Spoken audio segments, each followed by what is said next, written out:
Good evening, everybody. Welcome to the Mayor, to the Havre Grassy City Council meeting. The date is February 7, 2022. The time is now 7:02 p.m. I'll call the roll first. Council President Glenn. Councilmember Robertson. Here. Councilmember Zinner. Here. Councilmember Boyer. Here. Councilmember Ringsacker. Here. Councilmember Martin. Here. Okay. Thank you very much. If everybody could please join me for the Pledge of Allegiance and the opening prayer. I pledge allegiance to the flag of the United States of America and to the republic for which it stands, one nation, under God, indivisible, with liberty and justice for all. If I could kindly ask everybody to please remain standing, as it gives me a great pleasure again to welcome Reverend Gene Proud of Proud Evangelistic Association. Welcome back. Good to see you again, sir. It's good to see all of you. Let's pray. Father, bless all these people, everyone gathered here, and all the people that they represent, and that they are your instruments to guide and to protect. Give them the wisdom and the knowledge necessary to do their jobs well. We ask these things in the name of your Son, Jesus. Amen. Amen. Amen. Reverend Proud, thank you, sir. Please be seated.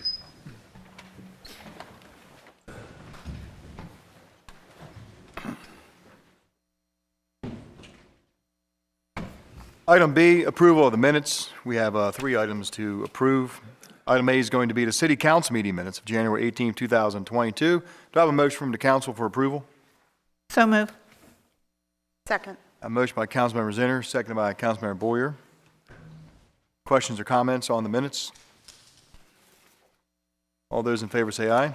Aye. All opposed say nay. City Council meeting minutes of January 18, 2022 carry 5-0 in the affirmative. Item B, City Council special meeting minutes of January 20th, 2022. Do I have a motion to approve? So moved. Second. Motion by Councilmember Ringsacker, seconded by Councilmember Robertson. All those in favor say aye. Aye. Opposed say nay. City Council special meeting minutes of January 20, 2022 are approved 5-0 in the affirmative. Item C, City Council special meeting closed session minutes of January 20, 2022. Do I have a motion to approve? So approved. Second. I have a motion by Councilmember Boyer, seconded by Councilmember Zinner. All those in favor say aye. Aye. All opposed say nay. City Council special meeting closed session minutes for January 20, 2022 are approved 5-0 in the affirmative. Mayor, before we go on to comments from the citizen, I'd like to make a friendly amendment to the council meeting agenda for today. Yes, sir. Under number 7, appointments, A2, Kathy Vincente, she has withdrawn her request. Okay. Same thing under 8, Kathy Vincente.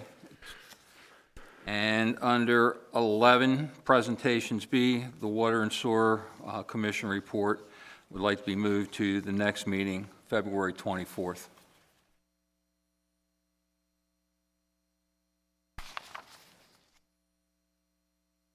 Any other changes, sir? Yes, sir.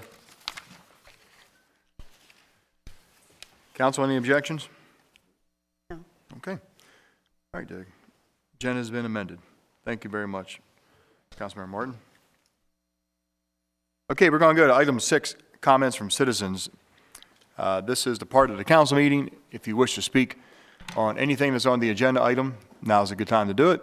Or if you're here this evening because you have any other city business that's not on the agenda you'd like to speak about, this is also the time to be recognized. So what I'll normally do is, before I call on any audience members at large, anyone that took the time to fill out a form online to submit it, I will call those citizens first, and when we go through those, then I can just call folks at large, okay? So I'd like to start off with Reverend Dr. Lynn Humphreys-Russ. Good evening and welcome. It's nice to be here. It's always good to be here. This is a little different than I usually am, so thank you. Mayor Absolutely. Martin. Thank you, If you wouldn't council mind, could we just have your address for the record? Well, my address here in Level is 3602 Level Village Road. Thank you very much. Thank you. I thank you for giving me the opportunity to be here, and for the Susquehanna Ministerium that I represent as well. This is for Blessing by the Bay. You got, I hope you got the flyer for it, as well as a map of it. You should have that in your packet as well, a map for it. Havre de Grace, as you all know and as you very well cherish, is the nexus of the waters of the Susquehanna River and the Chesapeake Bay. And the Susquehanna Ministerium is the sponsoring organization for Blessing by the Bay. It is the nexus of many religious and secular organizations that impact the people and the surroundings of Havre de Grace. The ministerium encompasses my own congregation in Level and others throughout this area that represent a cross-section of our rich faith community within our community. It also represents many governmental, medical, and nonprofit agencies such as Habitat for Humanity, Upper Chesapeake Health System, Harford County Council, and the Harford County government. We work together as partners to benefit the lives and the environs of the people of Greater Havre de Grace. Blessing by the Bay has been and is envisioned as a way to proclaim blessings upon all aspects of God's creation in our city, from the waters and the wildlife to the tapestry of people who reside here and who come here to visit us. There are blessings that will be invoked in spoken word and in music upon the many works of these people, the blessing the government, the businesses, the recreation, and the people themselves. We have submitted our application in full tonight and ask for our approval of the event on May 1st at Concord Point Park, that place where the waters come together. You see that packet in your map, and I see some of you got that flyer. It also details on the back of the flyer the event itself, so you can see how that is. Additionally, we have another request. We ask each of you here tonight, all of you, both as the council, as individual citizens, we ask for your cooperation and your active participation at this event. Come to the Blessing by the Bay. We need your vitality at that event. It is a crucial blessing for all of our home. At a juncture in time when there is so much conflict and divisiveness and evident in our world, the Blessing by the Bay celebrates cooperation and partnership. We ask for your blessing tonight and on May 1st. Thank you. Do you have questions? Counselor, any questions? May Thank 1st, you. right? Pardon, May May 1st, 1st. 3 to 5. And we're going to be looking for all of you. Okay, you'll see me. Thank you very much. Thank you. Thank you. Next, I'd like to call up Mr. John Wright. Good evening, sir, and welcome to the meeting. May we please have your name and address for the record? Good evening. Yes, Mr. Mayor and council members, thank you for allowing me to speak tonight. My name is John Wright, 700 Revolution Street. Welcome. Thank you. My wife and I, it's a small issue. It's not as big as Blessings by the Bay, and I appreciate you taking the time. My wife and I moved here from Forest Hill just before Thanksgiving to your beautiful city. Welcome to Havre de Grace. Thank you. It's our 18th move. Hopefully your last. Yes, hopefully. First 17 were thanks to the Army over 26 years, but we have lived in many places, and we like to leave properties better than we found them. So we are upgrading our house, and excuse me, I have a list. It's short, and I'll be brief. Sure. As soon as we moved in, we removed some trees that we felt were dangerous and unsightly. We added a 400 square foot apron to the back of the garage on Blackberry Lane, which was a big mud pit. We've graded the yard, removed the old chain link fence, added some new sidewalks to get ready for this fence that we're asking for. We replaced all the windows. We're currently residing the house, new gutters, new downspouts, upgraded electrical, upgraded plumbing. Just spent 3 weeks completely upgrading the basement, new footings, actually not new footings, 1935, there was no such thing as a footing, we added footings. Excavated 18 inches of slag and dirt from the basement floor, put a new concrete floor in, new drainage system, new vapor lock throughout, upgrading the chimney, which is questionable. Which brings me to the fence. So we're asking for a fence for privacy. As you know, Revolution Street is very busy, and Adams is relatively busy as well. So we're looking for a nice fence, but on the back side, a 6-foot privacy fence. I think it would add, not detract from the property. It will be landscaped around it. It's far enough off the street where it does not create a safety hazard at Blackberry or on coming off of Revolution. We're putting a deck in also this week. The deck is going to be 3.5 feet above the ground, so I feel that the 4-foot fence just doesn't do what we're looking for. So that was basically it. If you don't have any questions. Council, you have any questions for Mr. Wright? You were here last meeting, correct? I was. Wish you'd spoken up. We could have resolved it then for you. You wouldn't have had to come Well, back. I didn't feel it was proper because I just showed up and I didn't want to just blurt out. It was well after the opportunity to speak, but Okay. I Well, we thank appreciate you for it. coming back. Thank you. Thank you, for Mr. your Wright. time. Oh, Yes, ma'am. one second. I just Sorry. want to make a comment. I go past there quite frequently, so I've noticed the work that you were doing, and I didn't know too much about the details. And I did go down the driveway, and I saw the garages and the apron. So the fact that you're Your putting mic. a 3-foot deck. Oh, I'm sorry. I think leaves more credence to the argument of having, or the position of Thank you. having a 6-foot fence. Quite honestly, before you said that, and I went past the property, it was not my inclination, but I did notice that on Blackberry, on the left-hand side, if you're going back towards, I guess towards Otsego or your Juniata, that there are some 6-foot fences, and they're Yes, ma'am. not even that attractive. Right. So I've looked at the drawing, so I want to thank you for coming in and explaining, and I appreciate it. Well, thank you for your time. Any other questions? Thank you, Thank you. sir. Thank you. Thank you. I'd like to call up Miss Bridget Cardy.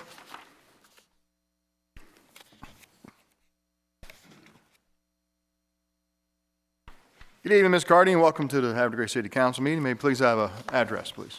Yes, 1015 Morrison Boulevard, Havre de Grace. Welcome. Thank you for having me. As the Executive Director of the Lower Susquehanna Heritage Greenway, I'm here to speak in support of the Lower Susquehanna Heritage Greenway's signature bi-county environmental protection and education event, River Sweep, and to thank the City of Havre de Grace for your 21 years of support of the work that has been done. We had to get creative these last couple of years, but we've kept the streak alive, and the event is now in its 22nd year. And I'm pleased to report that the event continues to expand. This past year, in addition to Charlestown, Port Deposits Marina Park, Conowingo's Octorara Creek and Conowingo Creek, Perryville Park, Perryville Boat Launch, Garrett Island, and of course Havre de Grace, sites in Susquehanna State Park, Swan Harbor Farm, and Perryville's Rogers Tavern and Lower Ferry Park were also included. This past September 18th, over 150 hardworking volunteers on land and in water spent the morning removing trash from the Upper Bay region, not only beautifying the riverside landscape, but also encouraging widespread community environmental stewardship. The result was a removal of 1 ton of trash and debris from our community, bringing the 21-year total to more than 115.5 tons. We take note of what's collected, and every year there are still surprises. In addition to the usual bottles, aluminum cans, and tires, folks found propane tanks, 2x4s, plastic pieces from a car, cardboard, an inner tube, and fishing lines. There were signs of past celebrations in the form of balloons, proof that history is alive with the discovery of a lost pirate hat, and our largest find to date, a sofa. A sofa. Volunteers included groups such as American Heritage Girls, Cat Club of Havre de Grace Green Team, Girl Scouts, Bainbridge Elementary School, Geotechnology and Morrison Ritchie Associates, and many more. By providing event permission and DPW assistance with debris removal, the city has played a significant role in this effort. We hope you will once again partner with us for this event. We thank you for the opportunity to speak, and thank you for your consideration. Thank you. Any questions for Mrs. Cardi? Bridget, thank you very much. Well, I'm sorry, did you have one? Yeah. I'm sorry. Aside from volunteers, is there anything else that you for this event? Aside from volunteers, is there anything else you need in support of this event? As far as sponsors or anything else? As far as, I'm sorry? Sponsorships or anything else? We can always use sponsorships. That allows us to do more for our volunteers and appreciation and give them a recognition for the work that they do. Thankfully, this is such a wonderful, popular community event that we start hearing from our folks in November for April, wanting to know what the date is, which typically it is Earth Day, although we had to switch it around last year, and do it in September, which was a little challenging with the overgrowth on the shoreline, and it was high tide. But we can always use sponsorships. That is always wonderful. We're always uncertain of funding. We do try to partner with Exelon, with Forever Maryland, in terms of partnerships. But bare bones, we need trash bags and gloves, and now PPE type material just to make our volunteers feel comfortable. But sponsorships can also help provide Chick-fil-A lunches, which our volunteers love. T-shirts, if that can ever come back. We used to do T-shirts annually. Much beloved. Folks loved the T-shirts and loved being able to share that environmental message all year long. But it's been a while since we've been able to do any frills. But yes, always sponsorships. And we always try to do a great job in recognizing and honoring our partners that help us. Thank you. It's a great event. I really enjoyed participating last year. And I was the one that found the propane tank. I was going to say. And that was. Pirate hat, balloons. That was, yeah. It was unbelievable what we pulled out. So Yes. thank you for the opportunity. Oh, my pleasure. Any other questions? Thank you, Ms. Cardi. Thanks. Okay, next form I have filled out, I'd like to call for Mr. Joseph Miller.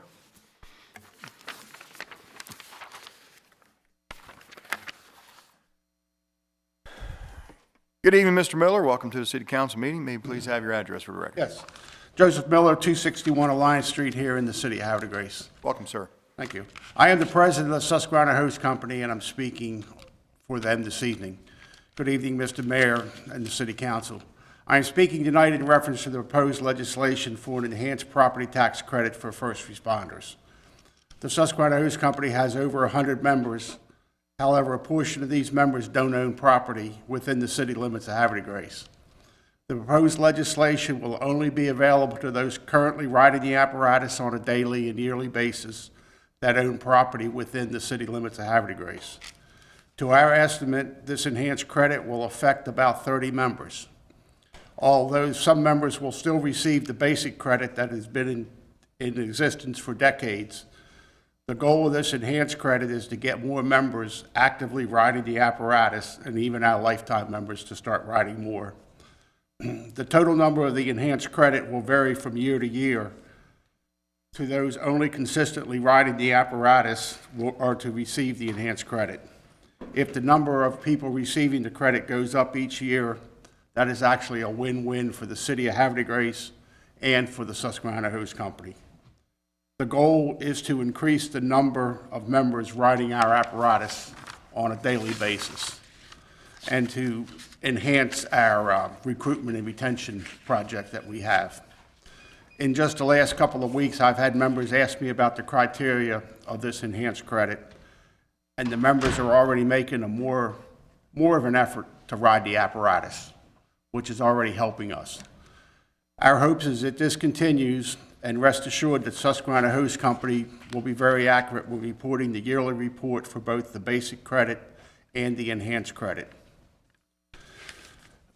This will assist us with our mission of responding staffed and trained apparatus in a quick manner to all the calls that we respond to. I want to thank the Mayor and Councilwoman Boyer and her committee for this legislation, as well as all the City Council for their continued financial support of Susquehanna Hose Company. And I'd be remiss to without throwing in there, that is why Susquehanna Hose Company is the only Class 1 ISO-rated fire department in Harford County, because of your support. Thank you. Thank you, President Miller. I'd like to call forward Chief Scott Hurst. Good evening, Chief, and welcome. Good evening. Chief Scott Hurst, 720 Teal Court. Good evening, Mayor and City Council. I come to you this evening to speak briefly in reference to the ordinance for enhanced property tax credit for first responders. In a time when volunteerism is declining in the fire and EMS service, both nationally and locally, the Susquehanna Hose Company is always in search of new and improved ways to recruit and retain our members. The current property tax credit is a very good recruitment and retention tool that the Susquehanna Hose Company always makes note of in our recruitment and retention efforts. The Susquehanna Hose Company's mission is to continue to put fire apparatus on the street with highly trained officers and firefighters, as well as to ensure that apparatus is properly staffed for quick response. As you all know, the Susquehanna Hose Company does it better than anyone, as our recent Class 1 ISO designation proves. However, the Susquehanna Hose Company has seen a recent decline in applications since the COVID pandemic hit of around 80%. In 2021, the Susquehanna Hose Company ran 790 responses out of the 790 calls that we were alerted for. We responded to each and every call. That entailed putting over 2,100 fire apparatus on the street. We ran over 300 EMS calls, and those around us are depending on Susquehanna Hose Company more and more for mutual aid assistance for both fire and EMS. There's no doubt in my mind the Susquehanna Hose Company will be well into the 800 call area of responses in 2022. As you all know, the city of Havre will be going through a pretty decent housing boom in the next 36 months, entailing thousands of homes, apartments, buildings, and commercial properties. This alone will put hundreds of more calls per year on emergency services and first responders in Havre Grace. The Susquehanna Hose Company is a proactive department and always will be, and this is why we need this as a part of a way to continue to achieve our mission at an elite level. The mission of putting fire apparatus on the street with the highest trained officers and firefighters, an apparatus that's properly staffed for a quick response. I want to thank Mayor Martin, Councilwoman Boyer, and her committee for coming up with a very fair, cost-effective legislation that's favorable both to the city and the Susquehanna Hose Company. Thank you. I'll be happy to answer any questions if you have any. Thank you very much, Chief Hurst. Councilor, any questions for Chief while he's here this evening? Okay. Again, thank you very much, Chief. Thank you.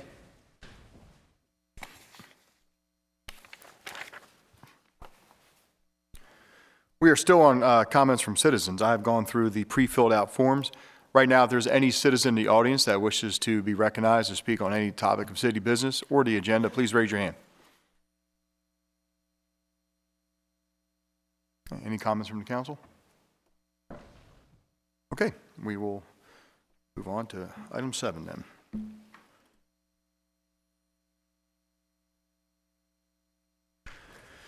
Item 7 is appointments. This evening we have one appointment to the Tourism Advisory Board, and I'm going to hand that appointment off to Councilmember Martin, who's the chair, the council liaison to the Tourism Advisory Board. Sir. Good evening, Mr. Mayor, council members. I'm making a motion to add Matthew Scales to the Tourism Advisory Board. He is the representative from Visit Hartford. Council, I have a motion by Councilmember Martin. Do I have a second? I have a second by Councilmember Boyer. This is the appointment of Mr. Matthew Scales to the Tourism Advisory Board. Question or comments? Councilmember Martin. We're hoping with the addition of Matthew, he will fill the void created by the retirement of Greg Pizzuto. So Visit Hartford is very, very important asset to the city of Havre Grace and to Hartford County in all they do to promote events in the entire county as well as Havre Grace. Thank you very much, Councilmember Martin. Any further questions or comments on the appointment? Okay, Council, once again, we have a motion by Councilmember Martin, seconded by Councilmember Boyer. All in favor say aye. Aye. All opposed say nay. The appointment of Matthew Scales to the Tourism Advisory Board carries 5-0 in the affirmative. Thank you. We're going to go to item 8, which is the oath of office, and I would like to invite Mr. Scales down to the center, please. Like to join me, sir?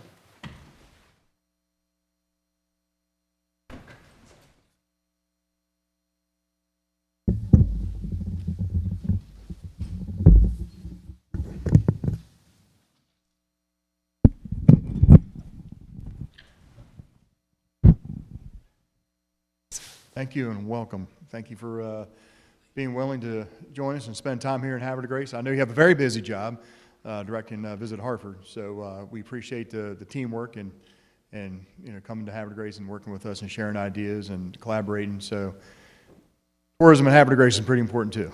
So I think we're going to have a great relationship. We worked really well with your predecessor, and we're looking forward to having you on the board. Sir? Again, we would love to have you on board. We thank you for taking the time to volunteer. Again, Havre de Grace does appreciate its volunteers, and we thank you for coming forward. So, Mr. Scales, I know you're relatively new to your position, and I just want to give you a chance while we're on television broadcasting in Hartford County. If you don't mind, just tell everybody who you are and how long you've been in the job and what got you here. Okay. Yeah, sure.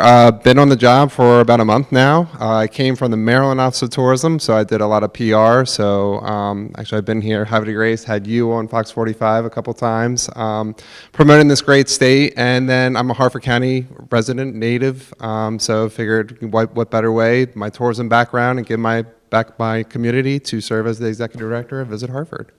So. Thank you. All right, we appreciate it. So let's get you sworn and make you official. Let's do it. Mind holding this for me? See a job like Okay, Mr. Scales, I'm going to say the word "I," and when I say the word "I," please repeat the word "I," but also say your name. Okay. Please raise your right hand. I, Matthew Scales, Do solemnly swear do solemnly swear that I will fulfill that I, Matthew Scales, will fulfill the requirement of the office the requirement of the office I'm about to assume. I'm about to assume, That I will support the Constitution of the United States. that I'll support the Constitution of the United States, That I will be faithful and bear true allegiance that I'll be faithful and bear true allegiance to the state of Maryland to the state of Maryland, and support the laws and support the laws and Constitution thereof. and the Constitution thereof, That I will faithfully and impartially, and that I will faithfully and impartially, without fear of favor or prejudice, without fear of favor or prejudice, discharge duties discharge duties as a member of the Havre de Grace Tourism Advisory Board as a member of the Havre de Grace Tourism Advisory Board to the best of my ability. to the best of my ability. Welcome aboard, sir. Thank you, Mayor. Thank you very much. Things to sign here for you.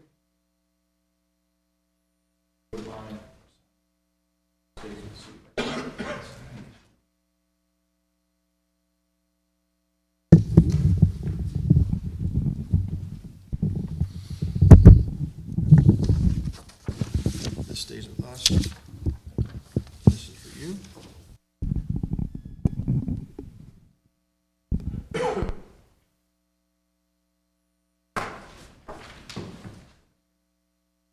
Yours, and every great person that steps up and volunteers for the city gets a flag.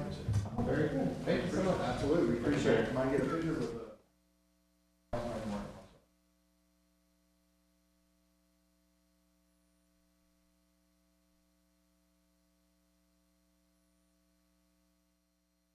Absolutely.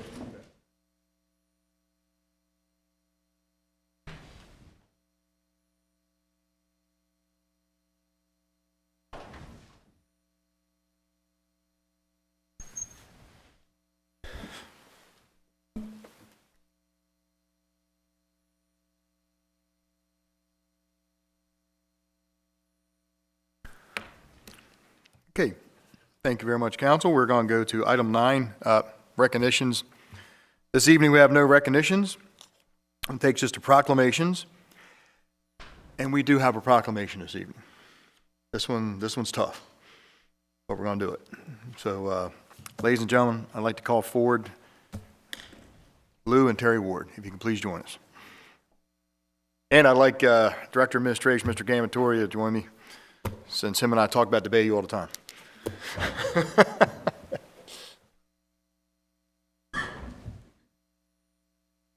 Guess X marks the spot,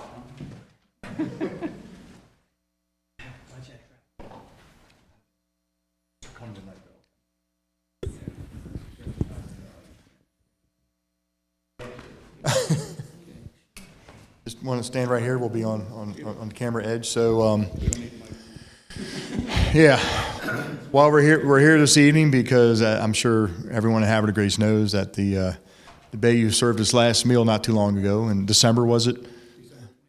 December 23rd. And, it was the talk of the town when everybody heard that time was coming. And we wanted to bring you in just to, as officially a city government, just to recognize the contributions you've given to City of Havre de Grace, which I believe is 40 years, correct? 1982? Almost. Oh, yeah, by a couple months, but it's all good. We'll give you some time, credit on good behavior. So, but like I said, it's, so the Bayou, for many people, watching at home, of course, is a staple restaurant that was on Route 40 in the city of Havre de Grace. Probably one of the most mispronounced words by anybody visiting Havre de Grace.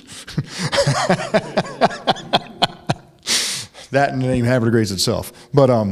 But it's been a centerpiece for our city for a long time. I know, at the original owners, it was built in, 1950, 1949, I think. 1949. And, that's right. Yeah, I remember Amanda. Yeah, she's telling me stories of Amanda's florist. Amanda used to work there, and she's telling me stories about that back in the day. Oh, yeah, I'm sure he did. But I mean, anybody at home watching the replay of this broadcast right now, whether you've been to a bull roast there, or you've been to a Teacher of the Year event at the Bayou, or if you've been to a Chamber of Commerce luncheon at the Bayou, or any kind of ambulance corps banquet, it's just years and years and years of hosting multiple nonprofit organizations and parties and events. It's just been a part of our lives, and we're very appreciative. And I'd like to ask you a couple questions, put you on the spot. Over the last almost 40 years that you've been serving the citizens of Havre de Grace, what are some of your best memories? Anybody? I think it's just seeing the regular customers every day. That's what we miss right now, is just not being there and greeting them, and having them have a nice meal, and the rest of the citizens in the community coming in, just a gathering point all week long. So that's the part we miss, is just the community coming in, all the familiar faces and such. I know you definitely had your regulars. Yes, Yeah, we did. Generations and generations, yeah. Absolutely. It's been very bittersweet, really has. I can only imagine. I mean, just after 40 years, just the muscle memory of just going there and working and seeing everybody, and talking to the familiar faces and talking to your staff. So I guess it's a hard adjustment. It is. We've made some wonderful friends, getting to know the community even more and more as years went by, too. So, yeah, very bittersweet. Buddy. Oh, I can imagine. So are there any big plans for Lou and Terry coming up anytime soon? Greeting everybody downtown Havre de Grace, or walking the promenade or something like that, and just spending time in Havre de Grace. So. Sure. That's great. That's great.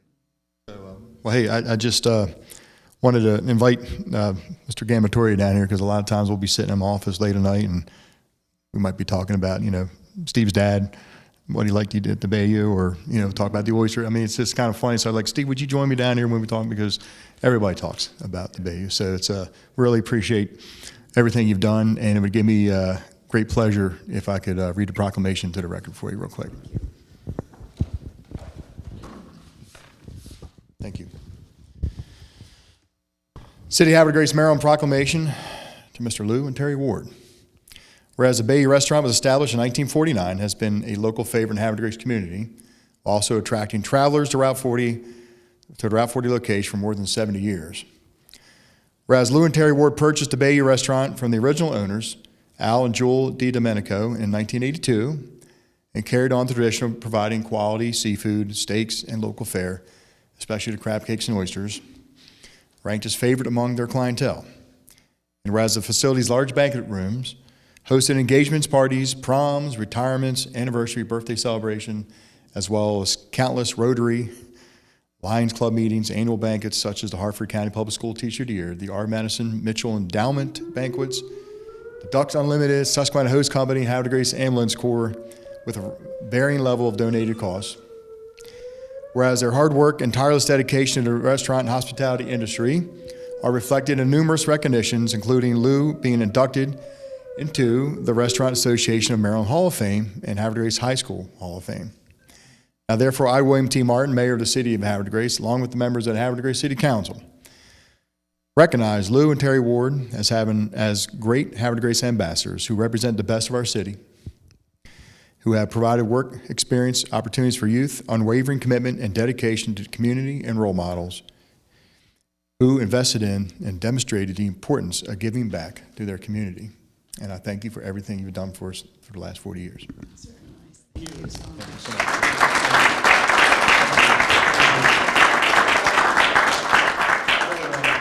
Can I ask if the four of us got the picture together? Sure. You want to hold that?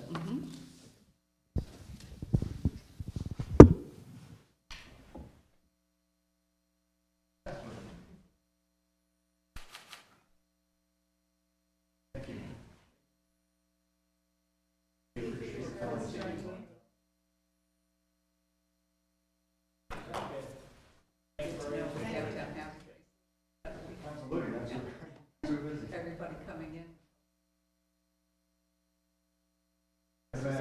We missed it.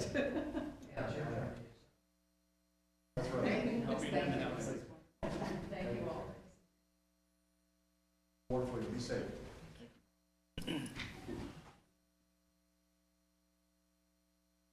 Thank you.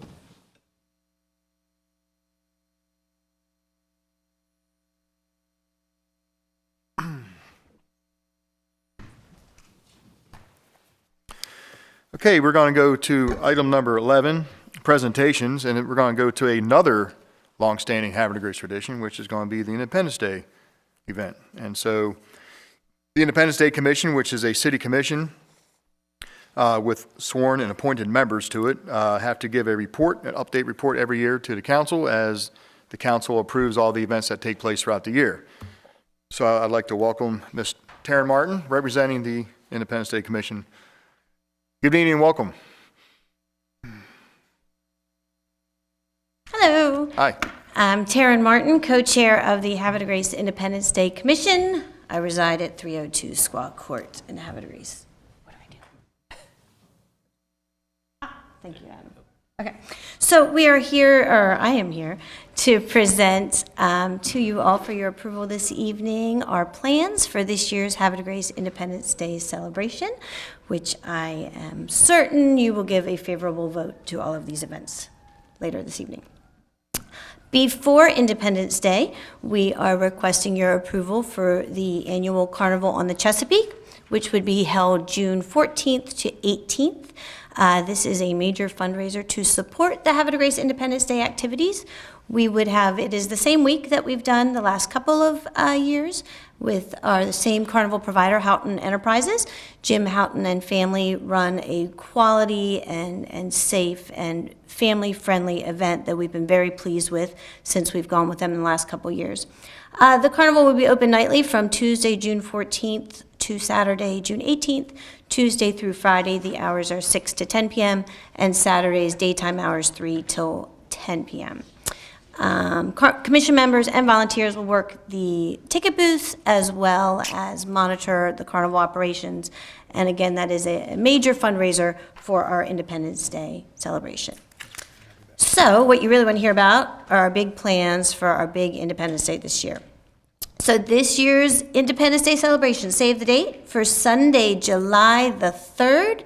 Our annual Independence Day celebration will include a fabulous parade starting at down Union Avenue at 2 p.m., a ticketed concert at Hutchins Park at 7 p.m., a free concert at Concord Point Park starting at 7:30 p.m., and then ending with the fireworks along the Susquehanna River. So a few details about those plans. Many of the things we're presenting are going to follow the same format that we followed the last couple years. No major changes at this point. So our parade will start at 2 p.m. at Warren Street and Union Avenue. The theme this year is America the Beautiful. We will be featuring marching bands, color guards, community groups, local businesses, and much more. We have already, January and February, the time we start to solicit our professional and marching bands, and have had some great responses already from some of your favorites. I won't reveal who, but some of your favorites are definitely planning to attend. We anticipate that we'll have a better opportunity to to welcome many of our bands this year. Last year, COVID kind of made some bands unable to perform, but they're all back and ready to come this year. We are also looking forward to welcoming new applicants to this year's parade, both professional and community events, your local churches, your local youth groups. If you have a group that wants to be in the parade, or this has always been your dream to do so, contact me. You can email me, you can Facebook message me, go to our website, hdgjuly4th.com, and there are application materials all there. It's early to apply, but you're welcome to apply now, but the deadline isn't until June. After that wonderful parade, when you need something to eat and drink and some entertainment, we are going to be hosting our ticketed concert at Hutchins Park with the band Love Seed Mama Jump from Dewey Beach. They're a local favorite. Gates will open at 5 p.m. Music starts at 7. There will be food trucks and drinks as well as alcoholic drinks available for purchase. Tickets go on sale May 1st on Eventbrite and at the Havre Visitor Center. So the same ticket price as before, $15 until July 1st, and then $20 after that. So get your tickets early for that discount. You can bring your own chairs or blankets. It's become a very nice event to kind of segue in between the parade and later activities. If you're looking for a different style concert, we've got you covered there too. Down at Concord Point Park, we will have the Maryland Military Band returning, which is a wonderful band playing some patriotic favorites as well as some pop culture favorites. Food and drinks are available from some food trucks we'll have down there as well. This is a free concert right on Concord Point Park Grass. Starts at 7:30. Again, you can bring your own chairs or blankets, and that is the best site to watch the fireworks. So have a great concert, pack a picnic, eat from the food trucks, and then fireworks, which will be shot off the barge in the Susquehanna River just off Concord Point Park. They are viewable from the promenade all the way along the shoreline in Havre de Grace. And we would like to give a special thank you to the City of Havre de Grace, particularly Director of Administration, as well as our partnership with Vulcan Materials Company for continuing to provide this amazing fireworks show, and the logistics behind it are pretty intense. Finally, as we continue to prepare for another awesome celebration, we are always looking for sponsors. We are also always looking for volunteers. So you can contact us through our website, through our Facebook page. We're always looking for ways for people to be involved, whether you want to work for an hour or you want to work the whole day, whether you want to donate $20 or $20,000. We will take whatever amount of support you would like to provide to us. I will say also we've developed an amazing crew of volunteers. I think that once you volunteer with us, you realize how much fun it is to be a part of this great event. It's an awesome thing to be a part of. We've got jobs for everybody. So that's it. Thank you for your continued support. We are looking forward, super looking forward to an awesome, great, exciting celebration on July 3rd. Thank you very much, Mrs. Martin. Council, is there any questions for the commission? Yes. Funny question. What is the last day of school and how does that relate to the carnival? Wonderful question, Councilmember Boyer. At this time, because remember the last day of school can always change. At this time, Chief Walter, the last day of school is scheduled for June 15th, which is Wednesday. So we could have one day of school with a carnival, and then the 15th would be the last day of school. So we'll have lots of people at the carnival. I will only have to stay at the carnival and then get up and teach 2 or 3 days afterwards. So we had a great turnout last year. We're expecting the same. We've ordered the same nice weather, so it should be perfect. Thank you, Councilmember Boyer. Any other questions? Ms. Martin, thank you very much. Thank you very much.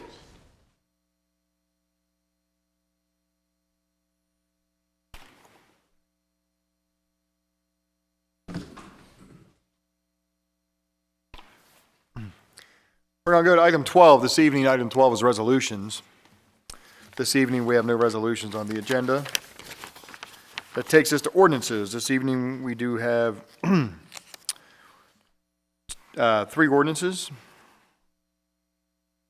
We're going to start off with Ordinance 1064, which is on its second reading. Ordinance 1064 is amending Chapter 205 zone for pain management clinics. And it's a planning ordinance. I'm going to hand this off to the chair of the planning committee, Councilmember Ringsager. Mr. Mayor, Council, I make a motion to introduce an ordinance 1064 concerning amending Chapter 205, pain management clinics for second reading and adoption. Second. Council, I have a motion by Councilmember Ringsager, seconded by Councilmember Martin. This is a motion to introduce ordinance 1064 on second reading. Questions or comments on the introduction? All those in favor say aye. Aye. All opposed say nay. Motion to introduce ordinance 1064 on second reading carries 5-0 in the affirmative. Council, I'm going to read the header into the record. Ordinance 1064 concerning amending Chapter 205 zoning, pain management clinics. Second reading. An ordinance by the Mayor and City Council of Havre, Grace, Maryland, adopted pursuant to the authority of Article 11E of the Maryland Constitution, the local government article of the Annotated Code of Maryland, and sections 33 and 34 of the Havre Grace City Charter, to add a definition and regulatory standards for pain management clinics in the commercial district. Council, I have a motion to adopt ordinance 1064 on second reading. Second. Councilmember Robertson, motion, seconded by Councilmember Ringsager. Questions or comments? Councilmember Ringsager. Mr. Mayor, what this ordinance does is it allows the city control the location and the size of any prospective pain management clinics. That's all I got. Thank you very much, Councilmember Ringsager. Any other questions or comments? Okay, Council, this is an ordinance. I'm going to do a roll call. Roll call on ordinance 1064. Councilmember Zinner. Yes. Councilmember Martin. Yes. Councilmember Boyer. Yes. Councilmember Ringsager. Yes. Councilmember Robertson. Yes. By roll call 5-0 in the affirmative, ordinance 1064 is adopted by council on second reading. Item B, an ordinance concerning repealing and amending Chapter 177, Article V of tax credits for qualifying first responders. This ordinance is effective the public safety department, so we will hand off to the liaison to the, Chair of the Public Safety Committee, not liaison. Liaison of street traffic, right? Trade. Public Safety Committee, sorry about that. Anyway, it's yours. Mayor, I make a motion to introduce an ordinance concerning the repealing and amending of Chapter 177, Article 5, tax credits for qualifying first responders. Second. Council, I have a motion by Councilmember Boyer, seconded by Councilmember Robertson. This is a motion to introduce an ordinance concerning repealing and amending Chapter 177, Article V, tax credits for qualifying first responders. Questions or comments on the introduction of this ordinance? All those in favor say aye. Aye. All against say nay. Motion to introduce ordinance carries 5-0 in the affirmative. Council, this will be known as Ordinance 1065, an ordinance of the Mayor and City Council of the City of Havre, Grace, adopted pursuant to the authority of Article 11E of the Maryland Constitution, the local government article of the Annotated Code of Maryland, and Sections 33 and 34 of the Havre Grace City Charter for the purpose of repealing and amending City Code Chapter 177, Article 5, Taxation. Council, I have a motion to adopt Ordinance 1065 on first reading. So moved. Motion by Councilmember Ringsager, seconded by Councilmember Zinner. Questions or comments? Councilmember Boyer. Mayor, first I want to thank the members of the Safety Committee, David Glenn and Jimmy Ringsager, for their due diligence and creative thinking that helped us get us to this point. But I especially want to thank our esteemed legal counsel for all of her out-of-the-box thinking and that helped shape this legislation that you see before you today. Thank you very much, April. Around this region and across our nation, there's a very well-documented and growing problem with attracting and retaining volunteer firefighters and EMS personnel. The attrition numbers of this cadre of volunteers is a significant concern for any municipality, and Havre Grace is not alone. Thankfully, we are blessed by a community ethos that starts with volunteerism, but we too are feeling the effects of aging volunteers, societal changes, and increasing number of calls which stretch this already fragile system. The ordinance we bring for the council's consideration is meant to provide first responder agencies with the tools necessary to help recruit and retain our community's most valuable assets. We recommend keeping the basic and lifetime credits the same for qualifying members of and the surviving spouses of the Susquehanna Hose Company and Ambulance Corps. A credit of $500 for the member's real property, which is the the primary residence of the member. To incentivize members who regularly turn out and ride apparatus responding to a dispatch call, we recommend an enhanced credit of an additional $500. The maximum basic and lifetime credit per household will remain $1,000, and the maximum enhanced credit per household will be $1,000. Under no circumstance will the tax credit exceed the current tax year's bill. We also recommend extending the tax credits to our sworn police officers in the amount of $1,000. We feel that it will assist with the recruitment and retention of our officers, but there are obvious direct benefits to the community and the police vehicle fleet when our officers live within the communities they serve.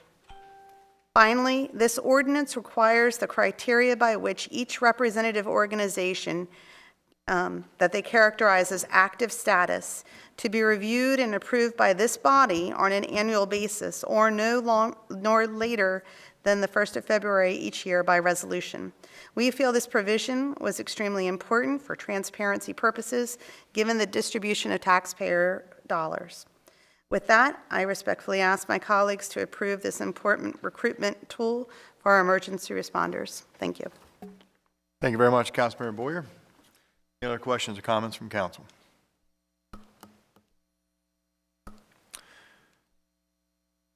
Okay, council, I have a motion by Councilmember Ringsager, seconded by Councilmember Zinner. This is for a roll call vote on Ordinance 1065 on first reading.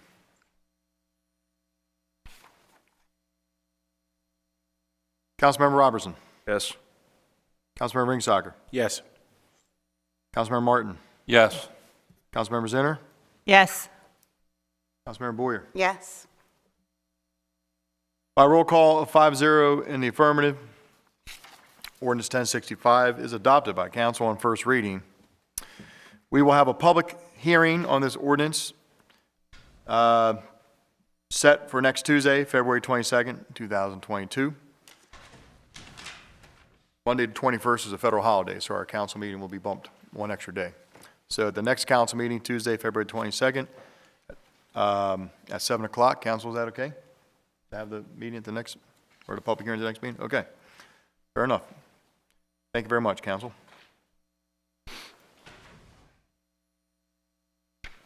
Item 14 is old business. We do have a tabled motion, or we do have a tabled counter resolution from the last council meeting. We put it on the agenda in case there was any motion by, or there was a motion by any council member to untable it. Council voted unanimously at the last council meeting to table it, so therefore any council member can make a motion to untable it. Is there any interest in untabling this resolution at this meeting? Sure. Councilmember Ringsager? I make a motion to untable for reconsideration or further consideration of calendar resolution 2022-02 concerning a license agreement for a fence and landscaping at 700 Revolution Street. Second.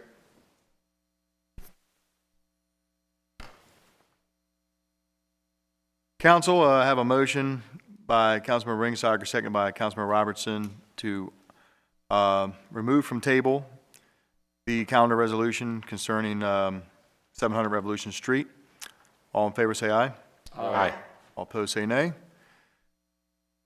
Motion to remove from the table resolution concerning 700 Revolution Street is approved 5-0 in the affirmative. Council, is there a motion to introduce the resolution now that the resolution has been untabled? So moved. Second. Okay, I have a motion by Councilmember Ringsager, seconded by Councilmember Boyer.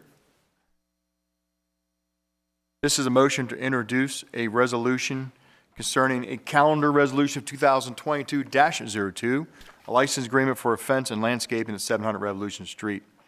We have a motion by Councilmember Ringsager, seconded by Councilmember Boyer to introduce this resolution. Questions or comments on the introduction? All those in favor say aye. Aye. All opposed say nay. Motion to introduce resolution carries 5-0 in the affirmative.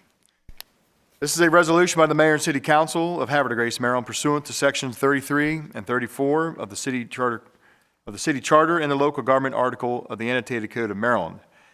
For approval of license agreement for the for the construction of a fence and installation of landscaping on the city right-of-way on South Adams Street adjacent to the property located at the corner of 700 Revolution Street, and authorize the mayor to execute such a license. Council to have a motion to adopt. Second. Motion by Councilmember Zinner, second by Councilmember Boyer. Questions or comments? Councilmember Ringsager. Mr. Mayor, this license agreement contains the typical boilerplate language that we have for the previous license agreements that we've approved. It does have the associated 5-year limit with the ending date being December 31st, correct, Shane? Correct. And then the associated fee, which is also renewable. I believe that the homeowner has given us sufficient reason to approve this fence, the 6-foot portion especially, due to the height of his deck. I appreciate him improving that property. That is a property in Havre de Grace that for a while was sort of blighted, but it definitely looks considerably better. And I think that this is something that would aesthetically improve that corner. So I'm going to be voting in favor of it. Thank you very much, Councilmember Ringsager. Any other comments from council? I'm going to go with Councilmember Zinner first, then Councilmember Robertson. I agree with Councilmember Ringsager in looking at the design and also the style of the two types of fencing, the solid fencing and the picket fencing. I think it complements the house. There's been a lot of work that's been done with the home. The style of the fencing, the style of the house are extremely compatible. Microphone. Okay. So sorry, I keep forgetting that. Anyway, I think the style of the house itself and the styling of even the mixed fencing is complementary to the home and will also improve the look of the property on that corner. So I intend to vote yes for that. Thank you, Councilmember Zinner. Councilmember Robertson. Well, I just wanted to, say thank you for fixing up a home in Havre de Grace. I walk by there a lot to take my son to school, and I've noticed the improvement over the past, I guess, 8 months or so, probably longer. But again, thank you. Thank you for calling Havre de Grace home, and thank you for making our community better. Thank you, Councilmember Robertson. Other questions or comments before I do a roll call vote? Council, this is a roll call vote on Counter Resolution 2022-02. Councilmember Martin. Yes. Councilmember Boyer. Yes. Councilmember Robertson. Yes. Councilmember Zinner. Yes. Councilmember Ringsager. Yes. By roll call vote of 5-0 in the affirmative, Counter Resolution 2022 concerning a license agreement for a fence and landscape at 700 Revolution Street is approved by council. Thank you very much, council. Item B, under old business, vote to retain outside counsel from the closed session meeting of January 20th, 2002. This is a motion to ratify. Do I have a motion? So moved. Motion by Councilmember Martin. Second by Councilmember Ringsager. All those in favor say aye. Aye. All opposed say nay.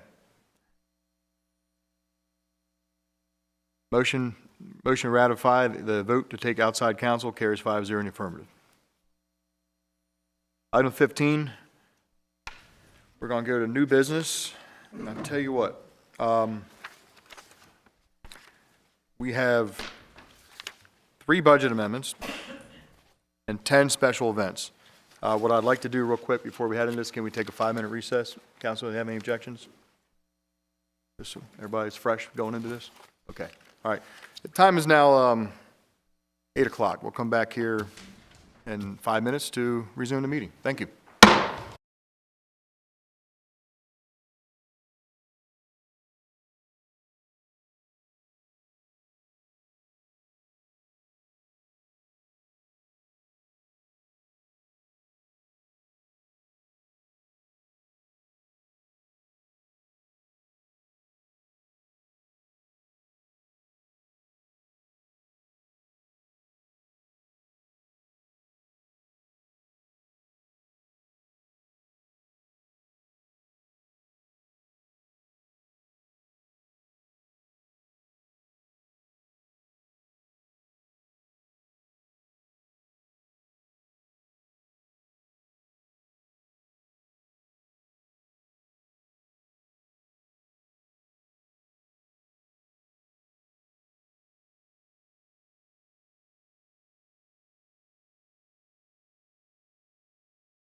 Okay, everybody, welcome back. The time is now 8:13. We are resuming the meeting, the Havre de Grace Mayor and City Council meeting of February 7th, 2022. So we are going to begin item 15 on the agenda, which is new business. We have 3 budget amendments we need to take care of this evening.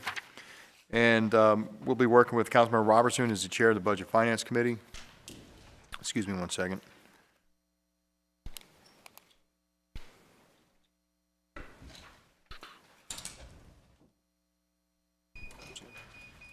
So I'd like to hand off item A, Budget Amendment 2020-13, Marina Fuel Dispenser Replacement Project. Councilmember Robertson.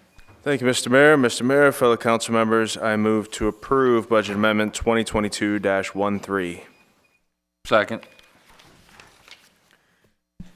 Council, I have a motion by Councilmember Robertson, second by Councilmember Martin.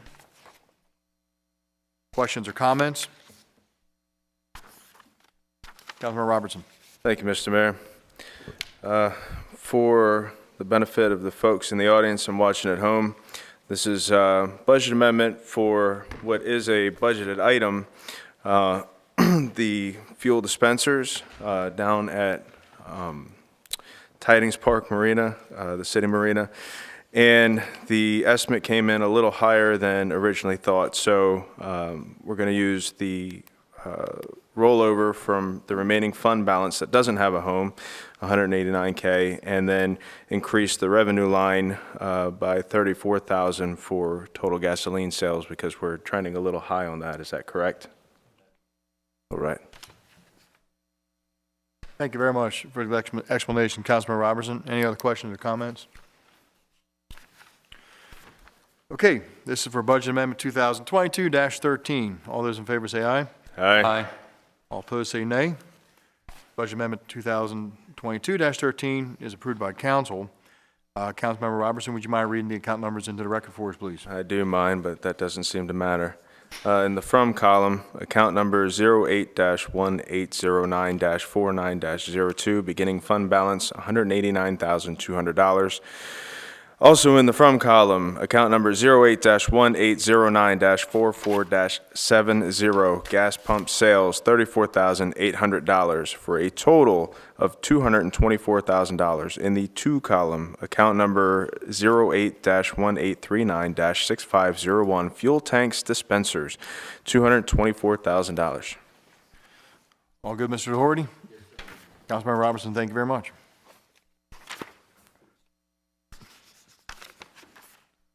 Okay, we're going to go to item B under old business, which is another budget amendment 2024-14, Lafayette Street Sewer Main Rehabilitation. And again, Chair of the Finance Committee, Councilmember Robertson. Thank you, Mr. Mayor. Mr. Mayor, fellow council members, I move to approve Budget Amendment 2022-14. Second.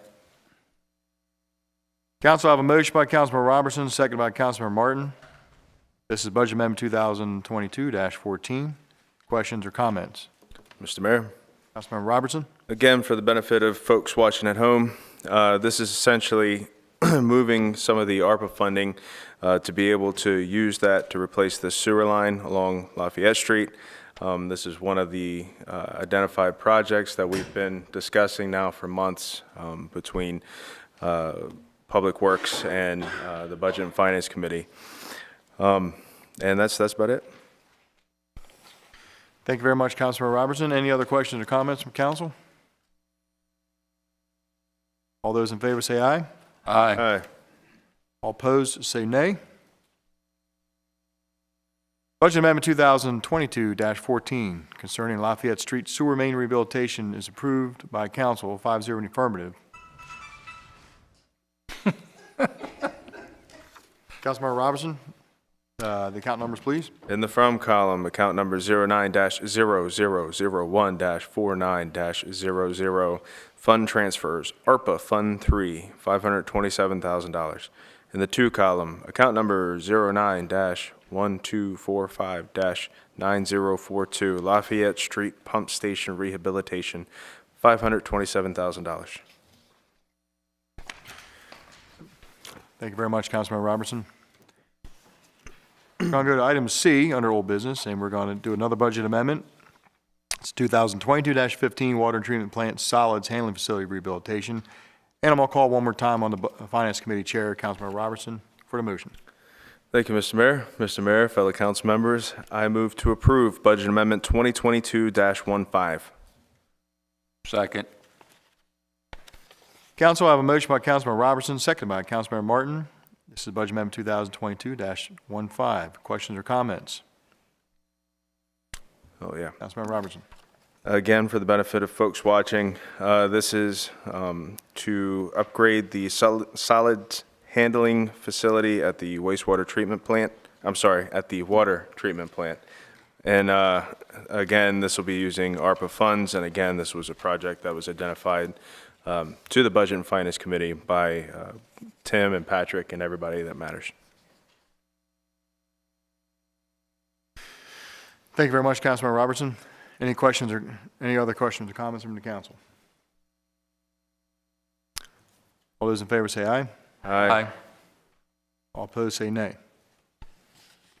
Budget Amendment 2022-15, Water Treatment Plant Solids Handling Facility Rehabilitation, approved 5-0 in the affirmative. Councilmember Robertson, can I call upon you one more time for the account numbers? In the from column, account number 09-0001-49-00, fund transfers, ARPA Fund 3, $1,319,100. In the to column, account number 09-1231-9032, solids handling facility rehabilitation, $1,319,100. Good. Thank you very much, Councilmember Robertson. I appreciate it. Right. Okay, that's going to take us to item D this evening. We have special events. We actually have 10 special events on the docket, and we'll take them one by one. They're both special in their own merit. So we're going to start with Mr. Gamatoria. Thank you, Mr. Mayor and Council. Hold on to your seats. We have 10. Okay, the very first one is the river sweep. Miss Cardi was in here this evening, excuse me, to give us a description of that. It's again sponsored by the Lower Susquehanna Heritage Greenway. Peter Green will be the on-site person for the event.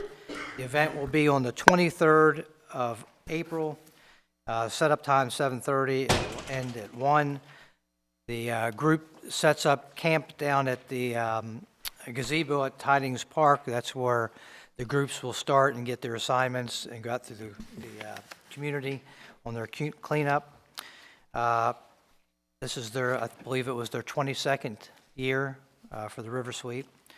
The call sheet is in the rear. Nothing unusual. It's the DPW supports the efforts with a final pickup at the end of the day. Thank you very much, Mr. Gamatoria. Council, I have a motion to approve river sweep. So moved.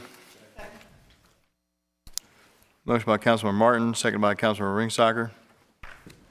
Questions or comments? Sir. Mr. Mayor, I'll keep it brief. This river sweep is going to, as they've been continuing, Steve said, it's 22 years. It goes well in hand with our Living Shoreline project, so I'm glad to see, and I'm sure the Cat Club will be out there in support of this as well. Thank you very much, Councilmember Martin. Any other questions or comments from the council? All those in favor say aye. Aye. All those opposed say nay. River sweep for 2022, scheduled April 23rd, carries or is approved by council 5-0 in the affirmative. Mr. Gamatoria. Next, Mayor and Council, we have the Lock House Craft Beer and Wine Festival, sponsored by the Lock House Museum. Joanne Healy will be the on-site contact person. The event is setup will be on the 22nd. The event will actually start on the 23rd from noon till 5. Cleanup is at up till 7. In the packet, there's a number of pieces of information. For example, there'll be no road closures. Canestial Street will be completely open. In that area, there will be food service in the form of food trucks. Alcohol, beer, and wine will be served. The site map is toward the end of your packet, as is the call sheet. And again, nothing unusual. The DPW crews are set up for providing additional trash cans, and the sponsor will be responsible for a dumpster and to get rid of the trash. Thank you very much, Mr. Gamatori. Council, I have a motion to approve the Lock House Craft Beer and Wine Festival. Second. Motion by Councilman Ringsacker, seconded by Councilmember Boyer. Questions or comments? Bless. We're all allergified. All those in favor say aye. Aye. All opposed say nay. Lock House Craft Beer and Wine Festival, scheduled for April 23rd, 2022, 12 o'clock to 5 p.m. at the Lock House grounds. Carries and is approved, 5-0 in the affirmative. Thank you very much, Council. Item 3, Mr. Gamatori. Thank you, Mr. Mayor. Council, the next one is Blessings by the Bay. The Reverend Dr. Lynn Humphreys Russ was in here this evening and described the event. It'll be on May the 1st from 3 p.m. to 5 p.m. at Concord Point Park. A site map is attached to your packet, as is the call sheet. Council, I have a motion for Blessing by the Bay. So moved. Motion by Councilmember Boyer, seconded by Councilmember Zinner. Questions or comments? All those in favor say aye. Amen. All opposed say nay. Blessing by the Bay, scheduled for May 1st, 2022, from 3 o'clock to 5 o'clock. Receives 4 ayes and 1 amen. And is approved by council. Hallelujah. Mr. Gamatori, item 4. Thank you, Mr. Mayor. Council, the next one is our First Friday, sponsored by the City of Havre de Grace. Our own Lori Orzowitz will be the point of contact. The dates are May 6th, June 3rd, July 1st, August 5th, September 2nd, and October 7th. Street closures will be at 2:30. Vendors will set up will begin at 3:30. A little bit of a change this year from previous years. This allows the police department to have an hour to get the streets cleared. We were having issues where the PD didn't have an opportunity to have cars removed from the downtown prior to the vendors getting set up. Created a little confusion. The site map, it hasn't changed. It's in your packet, as is the call sheet for both PD and DPW. Thank you, Mr. Gamatori. Council, I have a motion to approve First Fridays. So moved. Motion by Councilmember Martin, seconded by Councilmember Ringsacker. Questions or comments? Sir. How are we planning to, who from the city is setting this up this year? Is it just Lori? Are we having additional support for her? Yeah, it's a citywide, DPW sets up everything, but the layout is usually Department of Tourism. Okay. So to further answer that, Councilman, so within City Hall, we have a team that goes down to support Lori on the setup. Chris Ritchie, for example, he's got parking duties. Jeff Thompson, Zach Patterson, myself, along with their volunteers at the Visitor Center. And she's got area captains in each block. Okay. Yep. So there's plenty of support then. Good. Thank you. That's the more detailed answer. Yeah, I appreciate it. Any other questions or comments? Yes, Councilmember Zinner.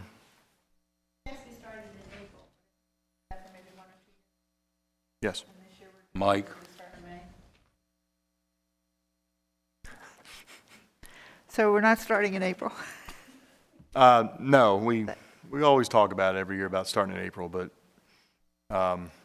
just the weather is very, Iffy. still be cold, the weather is very rainy sometimes, so we're going to coincide it with Defenders Day weekend in May. So, if that gets approved. Thank you. Thank you. Any other questions or comments? All those in favor say aye. Aye. Aye. All against say nay. First Fridays for 2022 for May, June, July, August, September, October, and that's it. 5-0 in the affirmative is approved. Thank you. Mr. Gamatori, item number 5, please. Thank you, Mr. Mayor. Council, we have Troop 238, their camping event down at the Havre Grace Museum back area that's shared with both museums, the Decoy and the Maritime Museum. This has become an annual event.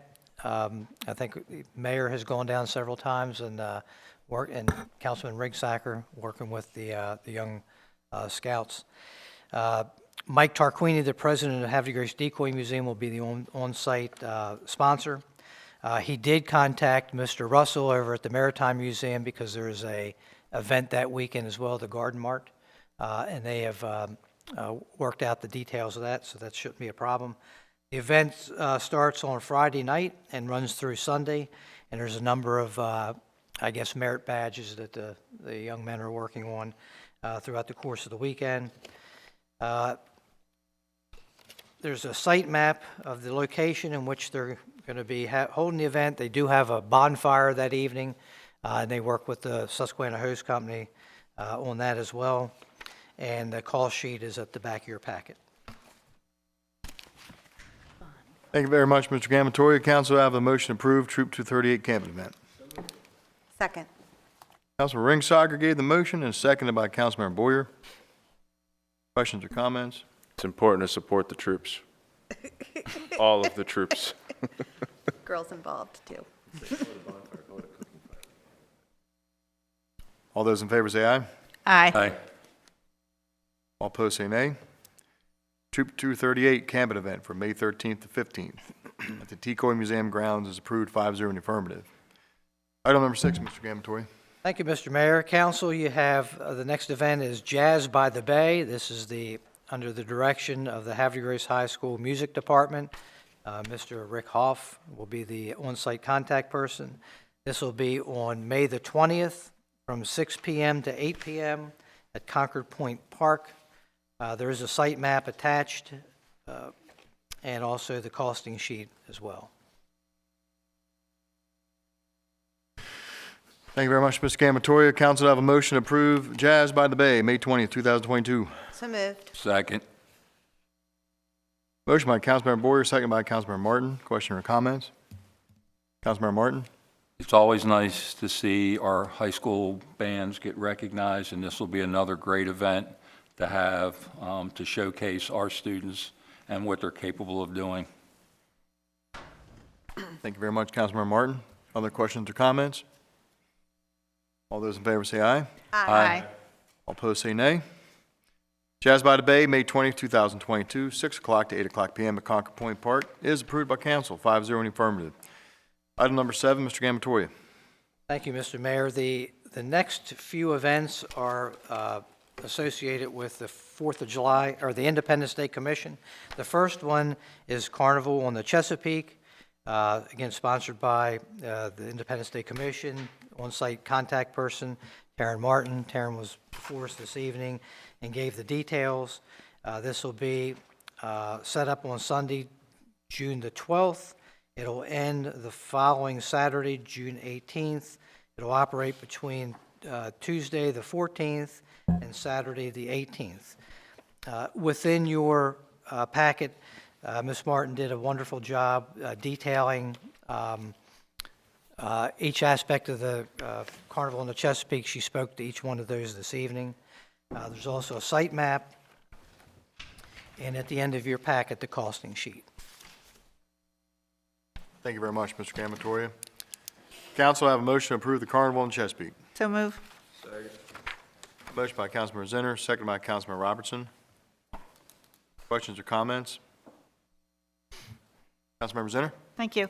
Well, last year, the year before, we had a hiatus because of COVID, and last year we were able to pull this off, and it was an extremely successful event. I don't know that I've ever seen so many people come to a carnival, and they all seem like having a great time, and I'm really happy to see it return, and I'm sure the weather will hold out. We had perfect weather last year. I don't think we had any rain any days, so I'm looking forward to another successful event. Thank you very much, Councilmember Zinner. Any other questions or comments? All those in favor say aye. Aye. All opposed say nay. Carnival in Chesapeake, scheduled for June 14th, 18th, 2022, is approved by council, 5-0 in the affirmative. Item number 8, Mr. Gamatoria. Thank you, Mr. Mayor. Council, the next event is the Havre de Grace Independence Day Parade, sponsored by the Independence Day Commission. On-site contact person, Taryn Martin. This will be on July the 3rd. Setup begins at 8 a.m., the parade at 2 p.m., and ending continues to be the same. Again, Ms. Martin provided a very detailed overview of the parade route and the details pertaining to the parade, including a site map, and at the end of the packet, you'll see the costing sheet. Thank you very much, Mr. Gamatoria. Council, to have a motion to approve the Independence Day Parade for July 3rd. So moved. A motion by Councilmember Robertson and seconded by Councilmember Ringsager. Questions or comments? Councilmember Zinner? Thank you. Just another opportunity to show off our beautiful city and our volunteerism and the number of people that come out to help support the Independence Day Commission and attend the parade. And I'm, again, looking forward to a very successful parade, and I'm loving the theme, America the Beautiful. And I look forward to being in the parade with Councilmember Ringsager. He promised me a ride. Get on the motorcycle again. That was probably the coolest thing. What's a motorcycle, so? Councilmember Ringsager. Thank you, Councilmember Zinner. Councilmember Ringsager. Mr. Mayor, I too am looking forward to the parade. I love a parade. I am a Shriner, and I do a lot of parades throughout the years. And what's always great about this is I'll ride at the front, and then I'll loop back around, and then I'll ride it again. And I've actually done it 3 times one year, but that was a little bit too much. So I'll probably do it twice this year. But looking forward to it. Thank you very much, Councilmember Ringsager. Any other questions or comments? All those in favor say aye. Aye. All opposed say nay.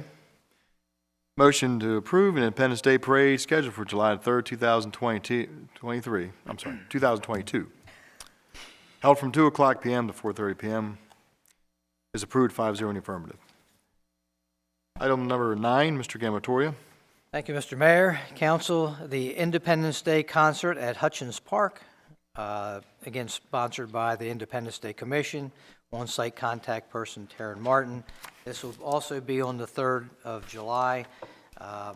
Setup will begin at 12 p.m. The concert's 5 p.m. to 10 p.m., and this will be down at the Community Pavilion at Frank J. Hutchins Park. Again, Ms. Martin's detail of the event, from setup to cleanup, the site, 2 site maps, one detailed, one overview, and then the costing sheet at the end of your packet. Thank you, Mr. Gamatoria. Council, I have a motion to approve the Independence Day concert at Hutchins Park. So moved. I have a motion by Councilmember Boyer, seconded by Councilmember Robertson. Questions or comments? Councilmember Robertson? Well, Councilmember Ringsager loves a parade. I love a good concert, so looking forward to it. Thank you very much, Councilmember Robertson. Any other questions or comments? All those in favor say aye. Aye. Opposed, say nay. Independence Day concert at Hutchins Park on July the 3rd, 2022, from 5 o'clock to 10 p.m. Carries and is approved, 5-0 in the affirmative. Item 10, Mr. Gamatoria. Thank you, Mr. Mayor. The final event, last but certainly not least, and most everyone's favorite, is the concert at Concord Point Park with the fireworks. And that'll be, again, sponsored by the Independence Day Commission. Aaron Martin will be the on-site person for contact. This is on the 3rd of July as well. The setup is at 3 p.m. The concert is from 7 p.m. to 10 p.m. Breakdowns at 11 p.m. And the fireworks will be on or just after dusk. There is a rain date for the fireworks only, not the concert, but the fireworks will be the following day, should it become necessary to hold off the shoot because of bad weather. Again, Ms. Martin detailed both the concert and the fireworks. Site map is attached, as is the call sheet at the end of your packet. Thank you very much, Mr. Gamatoria. Council, I have a motion to approve the Independence Day concert and fireworks. So moved. Motion by Councilman Martin, second by Councilman Robertson. Questions or comments? Councilmember Zinner? Thank you very much, Mr. Mayor. I volunteer at this concert each year because I love listening to a military band, but just the location and all the grass and the beautiful scenery, it's a great family event. Lots of families come with their children and have a blanket, have a picnic, or use the food trucks, and it's really just a continuation of the great day of being at the parade, and then just settling down for a nice evening with family and friends and listening to music, and then getting ready to view the fireworks. It's very rewarding. Thank you very much, Councilmember Zinner. Any other questions or comments? Council, all those in favor say aye. Aye. All opposed say nay. Motion to approve Independence Day concert and fireworks at Concord Point Park for July 3rd, 2022, with a rain date for fireworks only on July 4th, 2022. The event is approved, 5-0 in the affirmative. Thank you, Council, and thank you, Mr. Gamatoria. We're going to go to item 16 on this evening's agenda, which is reports from my directors. And I'd like to start off with my Director of Administration, right back to Mr. Gamatoria. Well, thank you, Mr. Mayor. A few things. First, Council, I think it was the last meeting or probably the meeting before, we approved the use through an MOU for the decoy festival to be held over at the Auditorium Gymnasium. I spoke with Mr. Tarquini, the president of the Decoy Museum, and he asked for a couple things, and I thought these would just be more of a friendly amendment through by virtue of council. Basically, what they presumed when they asked for the gym and the auditorium, that it also included the outdoor space, the little grassy area on the corner of Boardman and Adams Street. And I presumed it did, but they said they just want to clarify that with council because they were going to have some outdoor food trucks or so forth for their event out in that grassy area. I make a motion to approve the grassy area for the museum's event. Second. Okay. The second area that was that you want to vote on that one first, or? Well, we have a motion now, so we got to vote on it first. So the use of the grassy area on the corner of Boardman and Adams. I have a motion by Councilmember Robertson, second by Councilmember Boyer. All those in favor say aye. Aye. All opposed say nay. The use of that space is approved by council, 5-0 in the affirmative. Mr. Gamatoria. The other request that he had was that because they've always done this through Harford County Public Schools, and it kind of felt like Harford County Public Schools when they were going into the space, they were never permitted to have beer or wine. And he called and asked if that was permissible because it was city property, and it is. It's no different than we do with the Opera House and so forth. So they would like to file for a liquor license, which they will bring into City Hall, will review and sign off on. But they didn't want to go through with that part of it without council's permission on that as well. The sale of beer venue, pending the appropriate. Thank you. A motion by Councilman Robertson, second by Councilman Ringsacher, for the approval of alcohol at the Decoy Festival held at the auditorium, or in the gymnasium, rather. And all those in favor say aye. Aye. Aye. All opposed say nay. Okay. Motion's approved. 5-0 in the affirmative. Cheers to that one. Thank you, Mr. Gamatoria. Thank you, Mayor. It's sort of a public service announcement. We do have a city election coming up. The election will be on Tuesday, May 3rd, from 7 a.m. to 8 p.m. over at the former Havre Grace High School gym, 700 Congress Avenue. Candidate filing will begin on March the 1st. That's a Tuesday, and it'll go through Tuesday, March the 15th. At City Hall, those applications can be picked up from 8 a.m. to 5 p.m.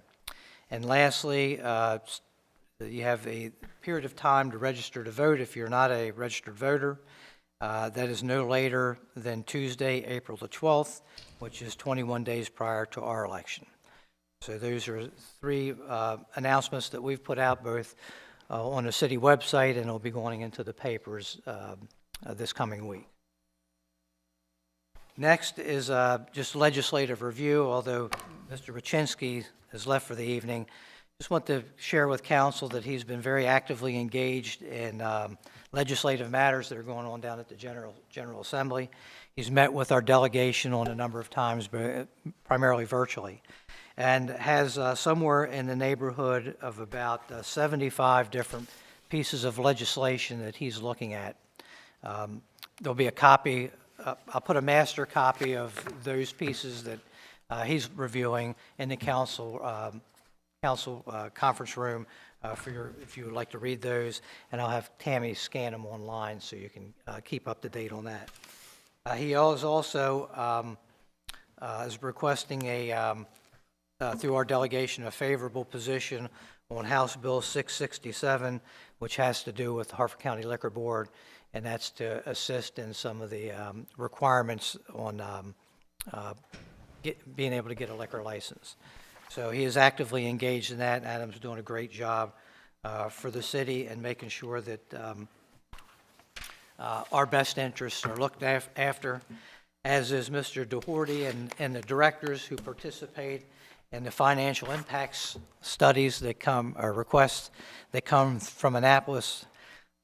And I'll probably give a lowball figure. I would say that they probably about 80 or 90 have passed through Mr. Doherty's department. And they circulate out to all the departments, and we look at the financial impact or any other type of impact that it would have on the city. And generally speaking, everyone has some sort of negative impact, whether there's some sort of, as far as financial burden is concerned. So appreciate, I know Chief, you've got a lot of them with what's going on with the police, and Shane, Bridget, Tim, as well, with some of the details that are, or some of the requests that are coming out and the details needed so George can respond accordingly. And then lastly, I'm hoping this won't matter the rest of the year, but there is a city ordinance, section 67 of the code, for all property owners that have a city sidewalk in front of their home, that during inclement weather, it must be kept free of ice or snow along any of the public right-of-ways. And I think for the most part, the citizens do a pretty good job. I've had an encounter with a few that simply are new, and they just didn't know of their responsibility. And it was a very pleasant feedback, but they just didn't know. So just as a reminder, Section 67 of the code does require that. And Mayor, that's the end of my comments for this evening. Thank you very much, Mr. Gamatoy. Appreciate the comments. We're going to go to the Director of Planning, Mr. Shane Grimm. Good evening, sir. Good evening, Mr. Mayor, Council, citizens. I just have a brief comment tonight about a request for a proposal that's going out through the Baltimore Metropolitan Council, and that RFP is on their website for developing a concept plan for bicycle and pedestrian improvements along US Route 40, that is Pulaski Highway in Harford County. And that concept design is focused on the 5.1 miles between Havre, Grace, and Aberdeen. And that full RFP can be found on the BMC's website at baltometro.org, and that is their homepage. The due date for the RFP is March 17th, 2022 at 2 p.m. And we met with folks from the BMC, Harford County, and my counterpart, Phyllis Grover, in the city of Aberdeen to talk about this project a few months back. It's been a little slow in coming to fruition, but it'll look at some different facilities. Also will dovetail nicely with some things we're looking at in our comprehensive plan, and also the bike and pedestrian plan that the county has done. So still looking at trying to provide excellent connectivity in between our municipalities and the county, and eventually hopefully tie into trail networks and things like that, so we can have a really fine world-class regional trail network in the city of Havre de Grace and throughout Harford County. That's all I have this evening. Thank you, sir. Mr. Grimm, thank you very much. Appreciate it. We'll go to the Department of Economic Development. Ms. Bridget Johnson. Good evening, Ms. Johnson. Good evening, Mayor, Council, and citizens of Havre de Grace. A couple of quick updates. It was a pleasure to see Bridget Carty here tonight from the Lower Susquehanna Heritage Greenway. And one of the reasons is because we recently submitted a letter of intent to apply to funding coming out of her organization. The application is due by the 3rd of March. My department will be requesting $100,000 for the renovations of the restrooms in the auditorium. I think our new name is the Havre de Grace Civic Center.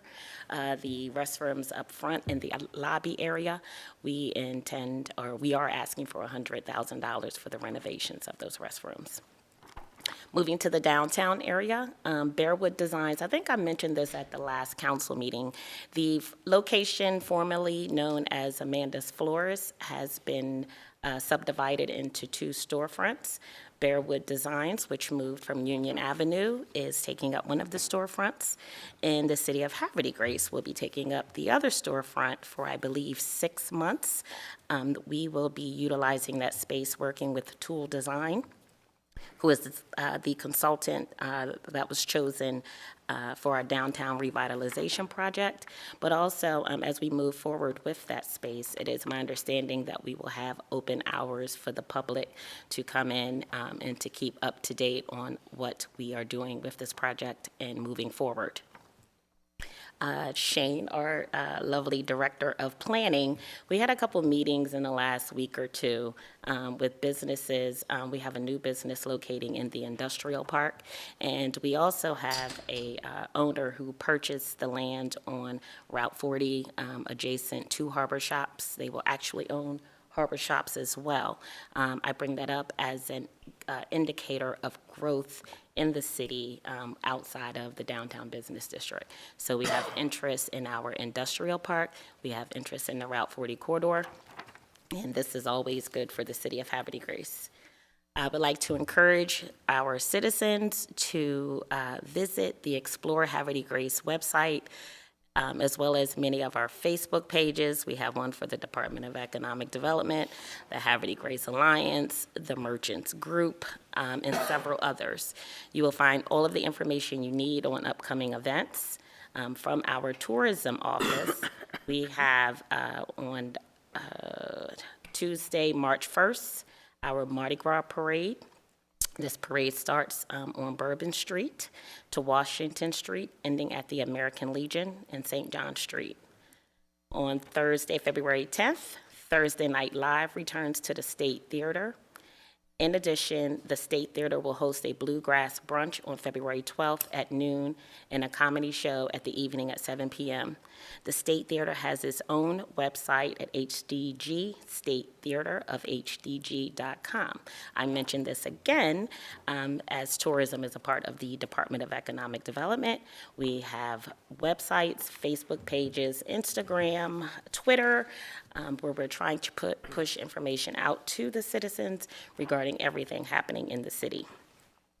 I'd also like to personally welcome Matthew Scales from Visit Harford to the Tourism Advisory Board.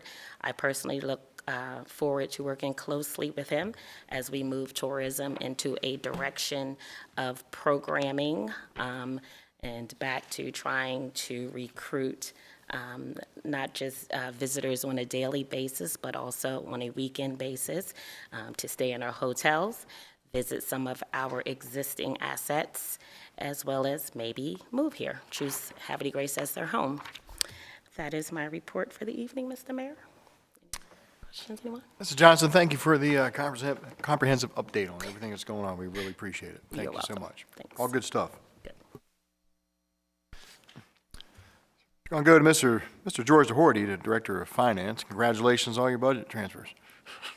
Thank you, Mr. Mayor, Council, and thank Council again also for approving the budget amendments as we move from the procurement phase to the actual construction phase of all these American Rescue Plan and bond-funded projects. More to come, obviously. But we do thank you. I also want to echo the Director of Administration's kudos to my lovely fellow directors who have really done yeoman's work in trying to stay ahead of the curve. The state legislature is a very active group, and there's a lot of legislation flying, and so I want to echo his appreciation to my peers. Now for the current financial condition. The general fund is sitting at just over $7.4 million, and it's just about $1.15 million ahead of budget. On the plus side, we continue to see our salaries and benefits being below budget. Financially, on the plus side, operationally it's a burden, but it does have its savings for the vacancies that we've got. And our real property taxes are running about $125,000 over budget, over the constant yield requirement. So those are really good, strong positives. Our income tax receipts have grown to about $250,000 less than where we thought we'd be right now. It's starting to creep back up, but as everybody knows, we're just starting the income tax season. So it very well could be timing, not necessarily an indicator. It's too early to see that, but we are keeping our eye on it. Our grant and our quarterly fund budgets are running a little bit behind schedule, but as the projects are just getting started, these fundings will be a trailing indicator because they're reimbursable in nature. So I expect that'll right itself as we move forward with these capital projects. The Water and Sewer Fund 9, the fund balance is sitting at about $120,000, which is an $850,000 increase for the year. Our operating profit has been just over $1 million. Add to that capital fees of over $2.8 million year to date. We are setting up to have the biggest capital recovery year in the record since I've been here. So we're really off to a great start. Bond proceeds have been just under $1.5 million, and we have spent just $4.45 million in capital projects and debt service to date. The Marina Fund, the fund balance is sitting at $943,000. It's a $12,000 decrease for the year. Our operating profit has been $187,000. And we've spent about $200,000 in capital projects. This year's budget, you may recall, is loaded with capital projects, which will diminish that. It will show a decrease for the year because a lot of it started the year at our beginning balance. And as noted earlier, the budget amendment we just did kind of used up all the unused. So and I expect that to continue to grow in the negative for the rest of the year, but we'll still be in fine shape. And that's my report for this evening, sir.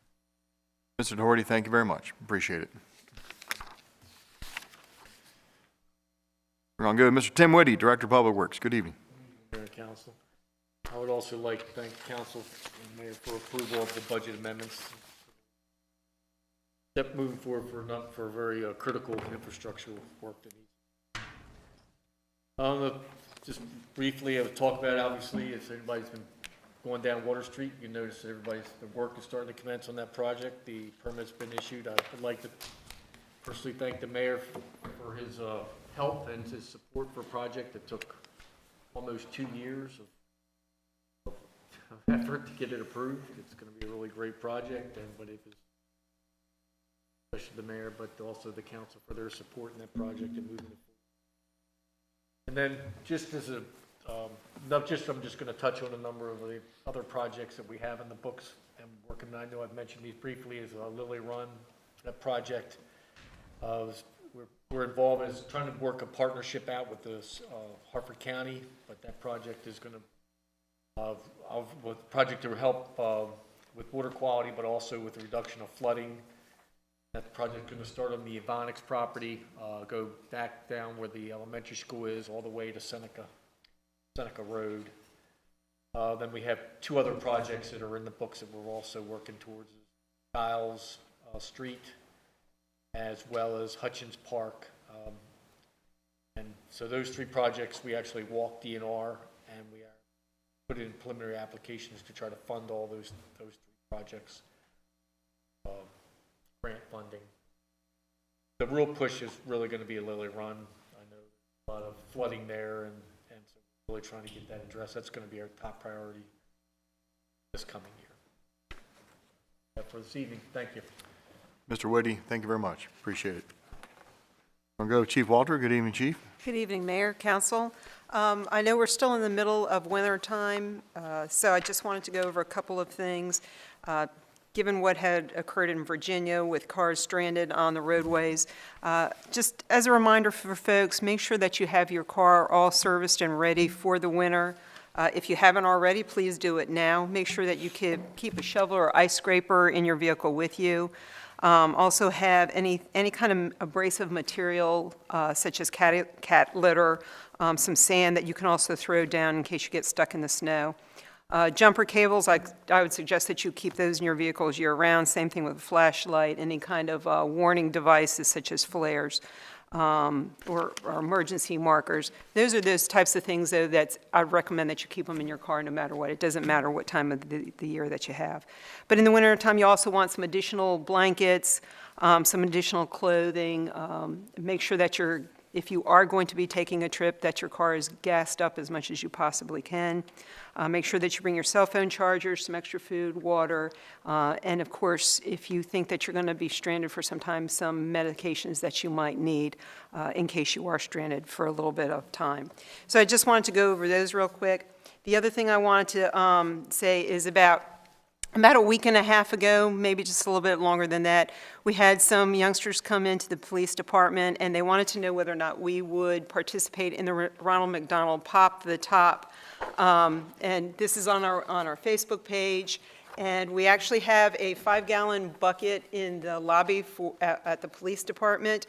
And what this basically is that they ask that, the kids ask that we ask our citizens to also participate and take the pull tabs that you have on different beverages, whether they're soda or whatever, and save those and deposit them in our 5-gallon bucket in our police department lobby. Because what we do is then we will take that to a recycler, and any money that we gain from those pull tabs, we will actually give, that cash money will be turned over to the Ronald McDonald House, so then they can have transportation, to purchase gasoline for transportation to the families that might need it, to visit their children or any loved ones that they have.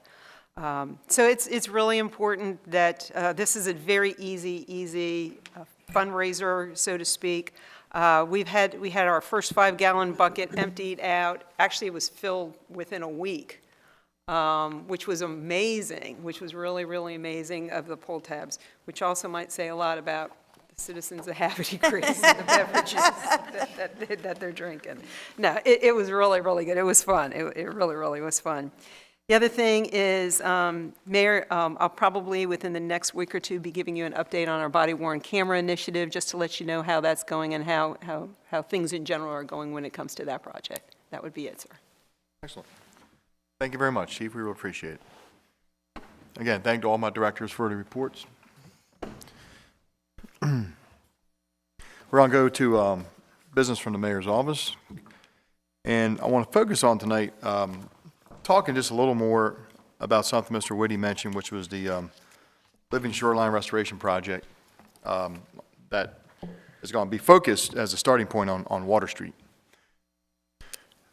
So, quick history, the Water Street parcels between Gene Roberts Park and almost to the Havre de Grace Marina. A lot of that land was purchased by referendum that took place in December of 2016. Or 15, rather. Yeah, December 15. It was purchased by referendum by the citizens. And Harford County was gracious enough to sell it to us. And we wanted to use the park for the public good. Since we've taken possession of the park,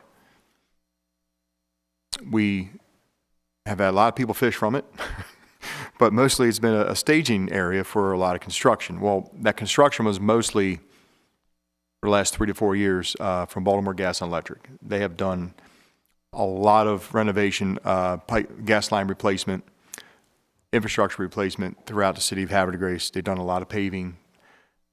We allowed them to use that land. In exchange, they did us a lot of favors as well. They allowed, a lot of times they would open up, roadways to replace gas lines, and if they saw any of our pipes that needed replaced, they'd let us know real quick before they covered it up. They gave us their paving schedule. We piggybacked on their paving schedule in a lot of cases and paved the other side of the street. It was a very good symbiotic relationship with Baltimore Gas and Electric, and probably, by just allowing them to stage their equipment there so they didn't have to have a lot of mobilization costs, they did us a lot of favors too. So in my heart, I feel the citizens got good value of a piece of land because, gas lines and infrastructure are critical, especially in a historic city. So that's done. But for the last couple of years, Mr. Whitty and Miss Stephanie Noy, who works with Mr. Whitty in the DPW department, came up with a very grand plan to take that old industrial hardened shoreline. Now, I use the word hard shoreline because they have, granite rocks there. They got, falling apart bulkheads, where opposed to soft shoreline would be beach. All that old industrial hard shoreline that's fallen into the river, that's hazardous to the general public. We needed a plan to come up with what we're going to do with it. And ultimately, we wanted to turn that land that the citizens bought into a usable park or something where you can access the water. So a great vision came about to take away that hard shoreline and to convert it into soft shoreline. And I'm going to show a couple slides here real quick. I'm sure hopefully the camera is focused on it. So what we're talking about here, we're talking about the Chesapeake Bay Watershed. It's 64,000 square miles, goes all the way up to New York. It's almost 18 million people are affected by the the Chesapeake Bay Watershed. And Havre de Grace, as you know, is located at the confluence of where the Susquehanna River meets Chesapeake Bay. And we are a city of around 14,000 people, and we're about 5.5 square miles in size. So we're not the biggest city on the Chesapeake Bay, but we have a crucial spot. We're at the hinge of it, right where the river meets the bay. And we have an old history of being a hard-working waterfront town, going back to the 1800s. And it just goes to show you in the city of Havre de Grace, there ain't no homes very few homes along the river. Everybody, back in the 1800s, so many people worked on the river. When they got off the river, they wanted to get away from it. And all the homes were built inland. So it's a very, very unique history we have here with a lot of cut-up shoreline, old shoreline. And it presents its challenges as well. What are our challenges? Well, we're very close to Conowingo Dam. We're constantly inundated with silt and a strong current coming down the river from the dam. We have a lot of urban and impervious area concentration along the shoreline. In other words, hard ground that sometimes could create flood points. And outfall discharge are in a lot of areas are directly to the bay. What I mean by that is when stormwater washes down the street, it goes into a gutter that just goes right down to the bay. No filtration or anything. Pieces of rubber from tires, trash, bubblegum wrappers, cigarette butts, sometimes unfortunately end up right in the Chesapeake Bay. And the issues with street flooding often takes place in the city of Havre de Grace too, with these outfalls that have been very old and sometimes clogged up. Next slide, please. So we're going to start with the Water Street lots that the citizens bought through a referendum in the end of 2015. And again, there's some pictures up on the slides here, just pictures of falling apart bulkheads that we call hard shoreline, a lot of erosion along the shoreline as well. And this is an area that the citizens wanted to purchase because we believed we could put it on the rolls of the public good into the form of a really good functional park. Next slide, please. Now, for those at home looking at the video camera of this, I'm not sure if you can really tell us or not, but this is a rendition of what is now the existing shoreline with the soft shoreline or beaches superimposed upon it. If you can't see the picture too well watching at home, don't worry. We're going to have a really nice big poster made up and established at the site on Water Street so the citizens can walk by and get a detailed look at everything that's going to take place here. So again, everything I'm talking about tonight, in the very, very near future, next couple weeks, you'll see billboards go up with graphic illustrations of exactly what's going to happen on Water Street. Next slide, please. Here's a great picture of what I call outfall. And anyone who spent time in Havre de Grace have seen this, especially along the water front. Used to see pipes like this down by Concord Point Park. Was a really good example of this. So this is just what we call straight water flow into the Chesapeake Bay. All the gutters along Washington Street, Union Avenue, Market Street, Concord Street. The rain goes down, it washes all the dirt and trash off the street, goes down to the gutter, and it just goes right into the bay. This goes right into the Chesapeake Bay. And, you know, for what it's worth, little tadpoles, little fish, sometimes the temperature doesn't always add up. Rain temperature and bay temperature don't always mix, and that could also cause, you know, it's not good for marine life in the estuary. So, again, that's what an outfall looks like. So what we're going to do, next slide, please. Here's a familiar picture right here. There you go. This is down by the crevice of Lafayette, the corner of Lafayette and Concord Street, where the lighthouse is, between the lighthouse and the Maritime Museum.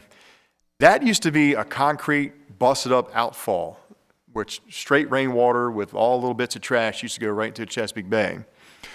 Mr. Whitty and his team designed what's called, what's the proper word for it? Regenerative stormwater conveyance systems.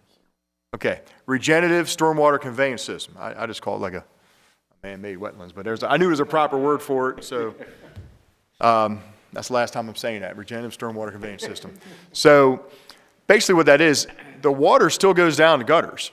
The water still is collected through the streets, but when it goes down to what used to be a concrete pipe that just went right into the bay, trash and all, now it gets placed into a man-made area that looks very natural, but it's an intended landscape with purposely placed boulders and purposely placed trees that look like they've naturally fallen down and purposely planted grass.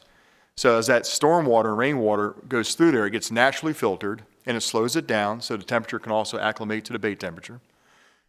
And if you walked the promenade, you know there's a beach under the promenade now. And so what happens is that water goes behind the beach. And it kind of sits there. And you've probably looked over the promenade and you've seen a pool of water on the street side of the beach. And sometimes it's like layered over the green algae or whatever, which is all perfect. That's all part of the Chesapeake Bay life. Tadpoles and stuff like that. But that water gets filtered through that sand in that beach and eventually slowly over time goes back into Chesapeake Bay. But when it does, it's been filtered. It's clean. It's clean water going to Chesapeake Bay. So take that concept of what we've done down at the promenade where the Maritime Museum and Lighthouse is, and think about that coming up to Water Street, which is what we're going to do. So we're going to bust out all those concrete blocks, the decaying and eroding seawalls, and we're going to make beaches. Really, it's going to look great. It's going to be a series of like horseshoe-shaped beaches going along the shoreline. And what it's going to do is it's all going to collect acres and acres and acres of stormwater runoff from our streets. And it's going to stop that water from going into the bay untreated. And it's going to naturally filter it, naturally acclimate the temperature to it. But the nice thing is it's going to look aesthetically beautiful, just like this project did down at the Maritime Museum. And this project is intended for people to access the water. You're not going to see signs that say keep off. You're going to see signs that say welcome to the park. You can walk your dog on it. I mean, you can launch kayaks from it. There's going to be a boat ramp, a double wide boat ramp that's going to be connected to that park. So it's going to be transformed into something you've never seen before. But it's going to be made for the public enjoyment. At the same time, it's also going to benefit the environment tremendously. And this project, again, I have to give Mr. Whitty and Mrs. Noy a lot of credit. It's very It's very cutting edge, the concept of how to treat so much stormwater runoff from a city street, that this is probably going to be an example in the nation on how the future of treating stormwater runoff. But as Mr. Woody said earlier, it's been a couple-year project because even though the state of Maryland's 100% behind us, DNR is funding this. 3.5 million. 3.5 million. I mean, the state is 100% behind it, but when you start getting into, just multiple permit areas, and one is the permits for the shoreline, but there's also a permit you need to go out to the water. Once you start messing with the water and stuff like that, then Army Corps of Engineers wants to talk to you. So we've been working with the Army Corps of Engineers and working with the state. And so, like I said, it's just, without getting into a whole lot of details, this has just been something that's taken a while to do. But the reason I bring this up tonight is, did it start today? Yes, it did. Yes, it did. All right. I was going to say February 7th, but February 7th is today. February 7th it starts, but that's today. Yeah, it started today. See, I didn't drive past Water Street this morning because I took my kids to 7-Eleven. I don't know, it's a long story. Like, I usually drive past her every morning. All right, so it started today. Starting today, February 7th. It's rolling. It's on. And so the land that the citizens approved the city to buy from Harford County in 2015 is finally going to begin transforming into the vision that we wanted it to for the last 5-6 years. So, and I'm telling you all this because we've mentioned it before, but anyone who lives in Havre de Grace and likes to take rides on a Sunday, you're going to see all kind of heavy equipment down there. You're going to see mountains of rocks. You're going to see mountains of sand. That's all part of the man-made landscape that's going to take place there for the beaches and the intentional placement of everything that's supposed to be filtered. So, again, I apologize for being long-winded, but I wanted anyone who's tuned in tonight to realize what's happening. You're going to see a lot of great things happening. It's just the beginning of it. And eventually, this project is going to mirror itself going down towards the Legion, towards Tidewater Grill. All the way to Tidewater Grill, this will go. All the way to Tidewater Grill, and eventually pick up around the lighthouse, right? Yes, it will. We're going to pick up around the lighthouse, take it around to the. Perfect. So, just want to give everybody the idea of what's happening. And if anything I said to you doesn't make sense, it's okay. Very soon, we're going to have very nice illustrated signs on Water Street. Stop your car, walk out, and look at what's happening.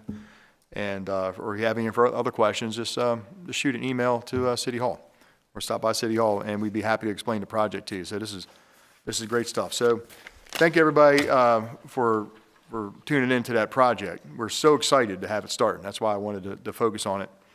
And a lot of people worked really hard to get this happening, a lot of people behind the scenes. And other than that, just want to remind everybody, a week from today is Valentine's Day. Make sure you take your sweetheart to a Havre de Grace restaurant. There's plenty of them, good food, reservations accepted in most. Enjoy yourselves, everybody. Thank you very much. Be safe, Havre de Grace. And with that, we're going to go to Councilmember Zinner. Thank you very much, Mr. Mayor, Council, citizens. First, I want to really thank Mrs. Taryn Martin for not only her enthusiastic presentation, but also her tireless dedication to the Independence Day Commission and its fundraising goals. I hope everyone will follow upcoming events on our Facebook page and volunteer where able.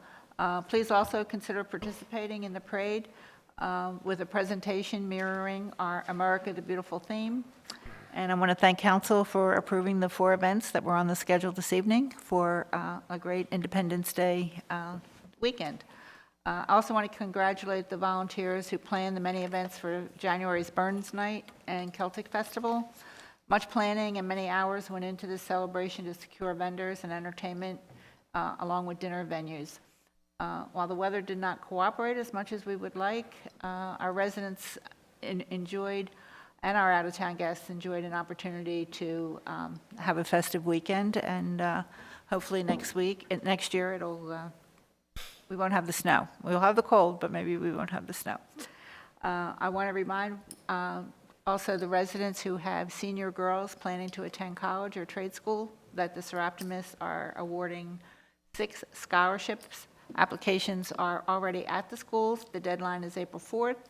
So if you have a friend or family member who's planning on furthering their education, please encourage her to apply for one of these scholarships. The other thing is that the Historic Preservation Commission will be meeting on their normal evening, second Tuesday of the month, tomorrow evening, in City Hall at 7 p.m. The Arts Commission will be meeting on Tuesday, February 22nd at 6:30 p.m. And the Chesapeake Heritage Conservancy will be making a presentation regarding the updates to the Martha Lewis on Thursday evening, February 17th at the Maritime Museum. Unfortunately, or fortunately, I'm not sure, this coincides with one of the charrettes for our town, and it's actually one of the wrap-up sessions, so I know there'll be many people attending that as well. So unfortunately, there's a little bit of a conflict there, but I'm sure we can, people will work it out and determine where they need to be. And that's all I have for this evening. Thank you. Thank you very much, Councilmember Zinner. Good evening, Councilmember Robertson. Good evening, Mr. Mayor, fellow council members, city staff, ladies and gentlemen here and at home. That is big news. I know Stephanie's been working her butt off to get that going and make that happen. I know you have too, Tim. So I appreciate you guys meeting with all the residents and stakeholders and, laying out the clearly drawn plans that changed a lot and liaisoning with all the folks that you had to liaise with. So kudos to you. Kudos to Stephanie, and that's real and lasting change there. Only thing that I want to note is that the Legion will host a Valentine's Day dinner, not on Valentine's Day, but on the 26th of February. We'll chalk it up to supply chain issues. But so the 26th, if you haven't been, it's catered by Chef Mac, which does a phenomenal job. I mean, it's a prime steak. Usually some kind of crab, either on top or to the side, and then there's a salmon dish as well. The cheapest meal and best meal you'll get in town, and they have several seatings. They all sell out. So I would encourage folks to go ahead, get over to the lounge, get your name written down, and hopefully you can get yourself seating. Yeah, it's on the 26th. It's not on Valentine's Day, which is the 14th, right? Yeah, all right, it's the 14th.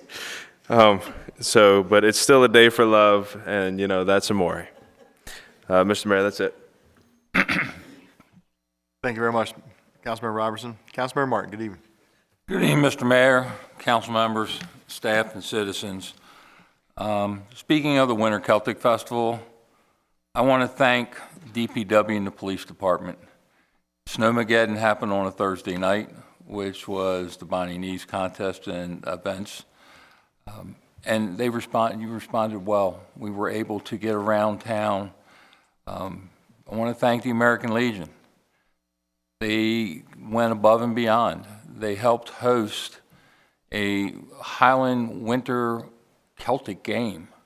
We had 4 athletes show up in kilts doing the caber toss, the hammer throw, the stone throws, and other events. And they were actually excited to be here.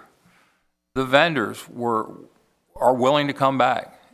We talked 13-degree weather, and they didn't get as much business as they wanted, but they all broke even and went home saying what a great city Havre de Grace was, how friendly the people were, even in this bad weather. And so all our vendors are talking about they will be back next year. When you talk to some of the local business, we talked to McGregor's. McGregor's compared to 2019, because they didn't want to compare their receipts from 20 and 21 because of COVID, had a 100% increase in sales. That's immense progress moving forward. I haven't talked to a lot of the other businesses in town yet, but I'm sure that they saw increases as well, because every place I went was packed. So it was nice to see. It was a good event. We had our aha moments. There are things that the group learned. One of the things that I will admit we did poorly, we had some flyers printed out, and you know what? We didn't take them to all the businesses in town. Shame on us for not making sure all our businesses knew what was going on and had those brochures that they could hand out to all the guests. But again, it's the first time that this event actually got this big. So I want to thank Bridget as well. She turned around and she made sure we had hotel reservations and hotels, rooms available for people to stay. And they were in our city, but they were also in Aberdeen. So we had a presence that was felt not only in Havre de Grace, but in our sister city in Aberdeen, and again, in Hartford County. So thank you to all the staff that went above and beyond to make this event well, to the nonprofits like the American Legion that stepped up, to the Havre de Grace Alliance, but also to the private businesses that took advantage of it. The Burns Dinner was a private event. State Theater was a private event. The Opera House had events. And again, 13-degree weather, snow, and a lot of those events went on, and we had a lot of people in town. So again, I want to thank everyone. You made the city of Havre de Grace look great, and I appreciate that. When we talk about legislation and legislative events that are happening in Annapolis, the city approached Delegate Lasante about a bill that, it's an alcohol beverage bill, that I would love to have. I'll make a motion to get the support. We don't have time for a resolution, but I'd like the council to take a position, a favorable position on House Bill 667. So that's the motion would be to support it favorably. 2 reasons. The city would like to support it, but I have a meeting with the Maryland Municipal League on Wednesday, and I would also like to request the Maryland Municipal League Legislative Committee take a positive stance on this. It's important to the city in that it is going to repeal a requirement that a restaurant applying for a Class B beer and wine and liquor license, they must have full-time operation for 6 months prior to filing their application. They have to have a minimum capital investment of $250,000. It's a bill that is business-friendly and will help our city grow. February 3rd, the Hartford County delegation unanimously voted to be in support of this bill. So as I said, I'd like to make a motion to have the city council at least take a favorable position on support of this bill.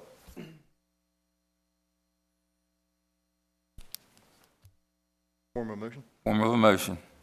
Council, I have a motion by Councilmember Martin, Second. second by Councilmember Robertson. Questions or comments? I have a question. Councilmember Robertson? Under, it's line 11, so it's item 3, a dining room that serves full course meals at least twice a day. Why twice a day? Why not once? I mean, some places aren't open for lunch or don't plan to be open for lunch.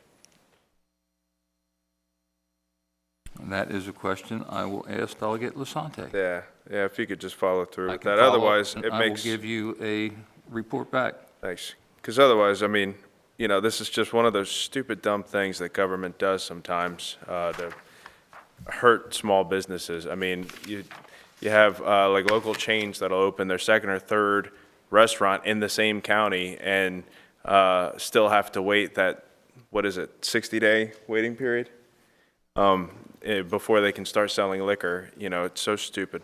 So, yeah, let's get stupid, dumb things fixed. That's it.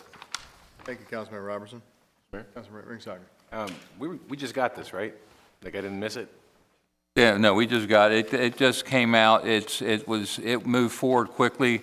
We're getting about 500 to 600 pieces of legislation every week. So some of these things are just coming out very, very quickly. That's why I didn't have time to ask and put it in the read file to make a resolution out of this. And I'm just asking for a position of favorable support. Well, with all due respect, without having an opportunity to actually read it, I plan to abstain because I don't think it's prudent to support something we haven't had a chance to even really mull over personally. Okay, thank you.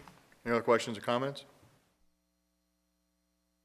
We have a motion by Councilmember Martin, second by Councilmember Robertson. And all those in favor say aye. Aye. All opposed say nay. We have 4 in favor, 1 abstention. In favor of the resolution. Thank you, Mr. Mayor. Thank you, Council. Thank you very much, Councilmember Martin. Councilmember Ringsager. Mr. Mayor, Council, thank you. And again,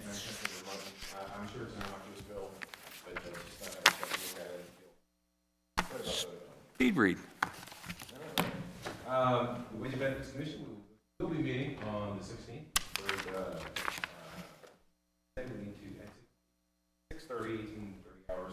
Got your mic on? This room is available. I'm sorry. Got your mic on? Sorry. If this room's available, we'll meet in here, but if not, we'll meet in the other room. I'll have to get with Adam, see where we can meet on that. We'll be working on the presentation we have coming up in March, as well as trying to get some stuff out for possible raises into the budget that we talked about before. Let me see here. Baseball signups are currently going on. Baseball, t-ball, softball. They're all online right now until the end of the month. So you go to hdglittleleague.org till the end of the month, and you can sign your little kid up, your sports star up there for baseball, t-ball, softball. And opening day, council will be on May 23rd, so it looks like that's going to be a pretty busy day. Opening day for baseball will be May 23rd.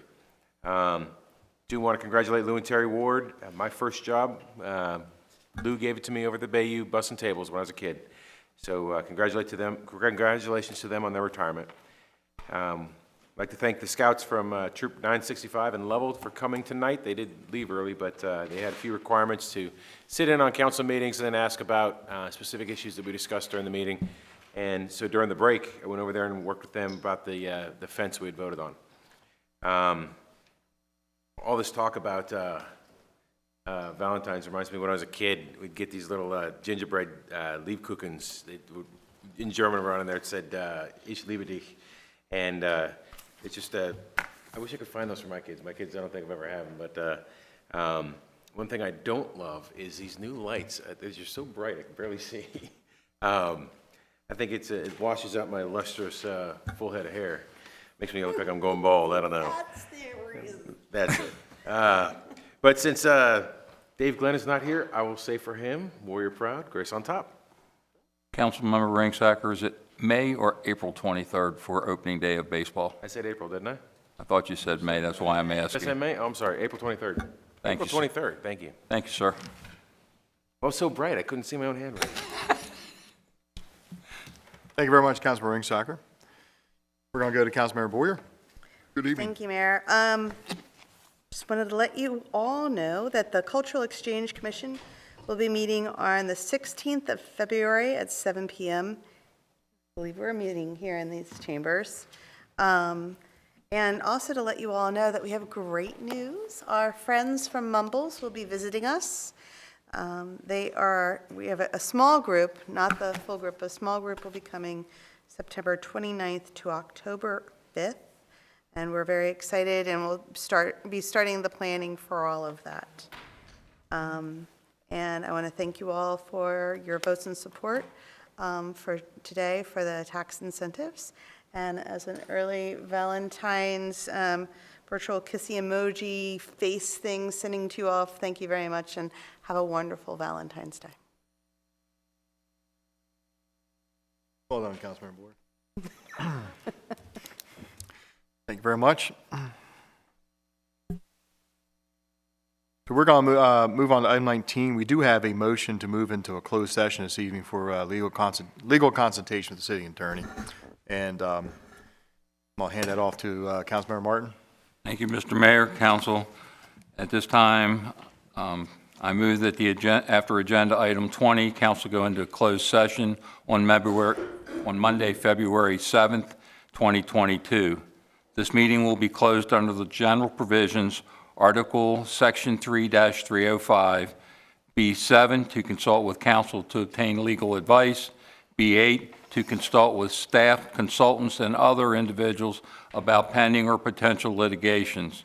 The reasons for closing the meeting are the discussions surrounding communications with the city attorney for legal advice concerning pending litigation and facts derived from staff and others in determining legal strategy for litigation purposes is entitled to confidentiality under the attorney-client privilege.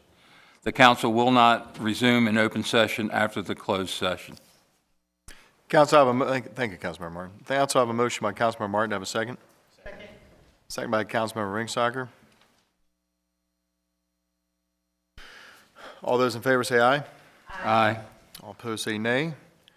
Motion to adjourn into closed session carries 5-0 In the affirmative. Again, we will not be coming back out here on the dais, so we'll just go ahead and adjourn the meeting. Do I have a motion for adjournment? So moved. Motion by Councilman Martin, second by Councilmember Boyer. All those in favor say aye. Aye. All opposed say nay. Motion to adjourn meeting of February 7th, 2022 carries 5-0 in the affirmative. The time is now 9:33 and now declare this meeting over. Thank you very much, everybody. Have a good evening. See you around town.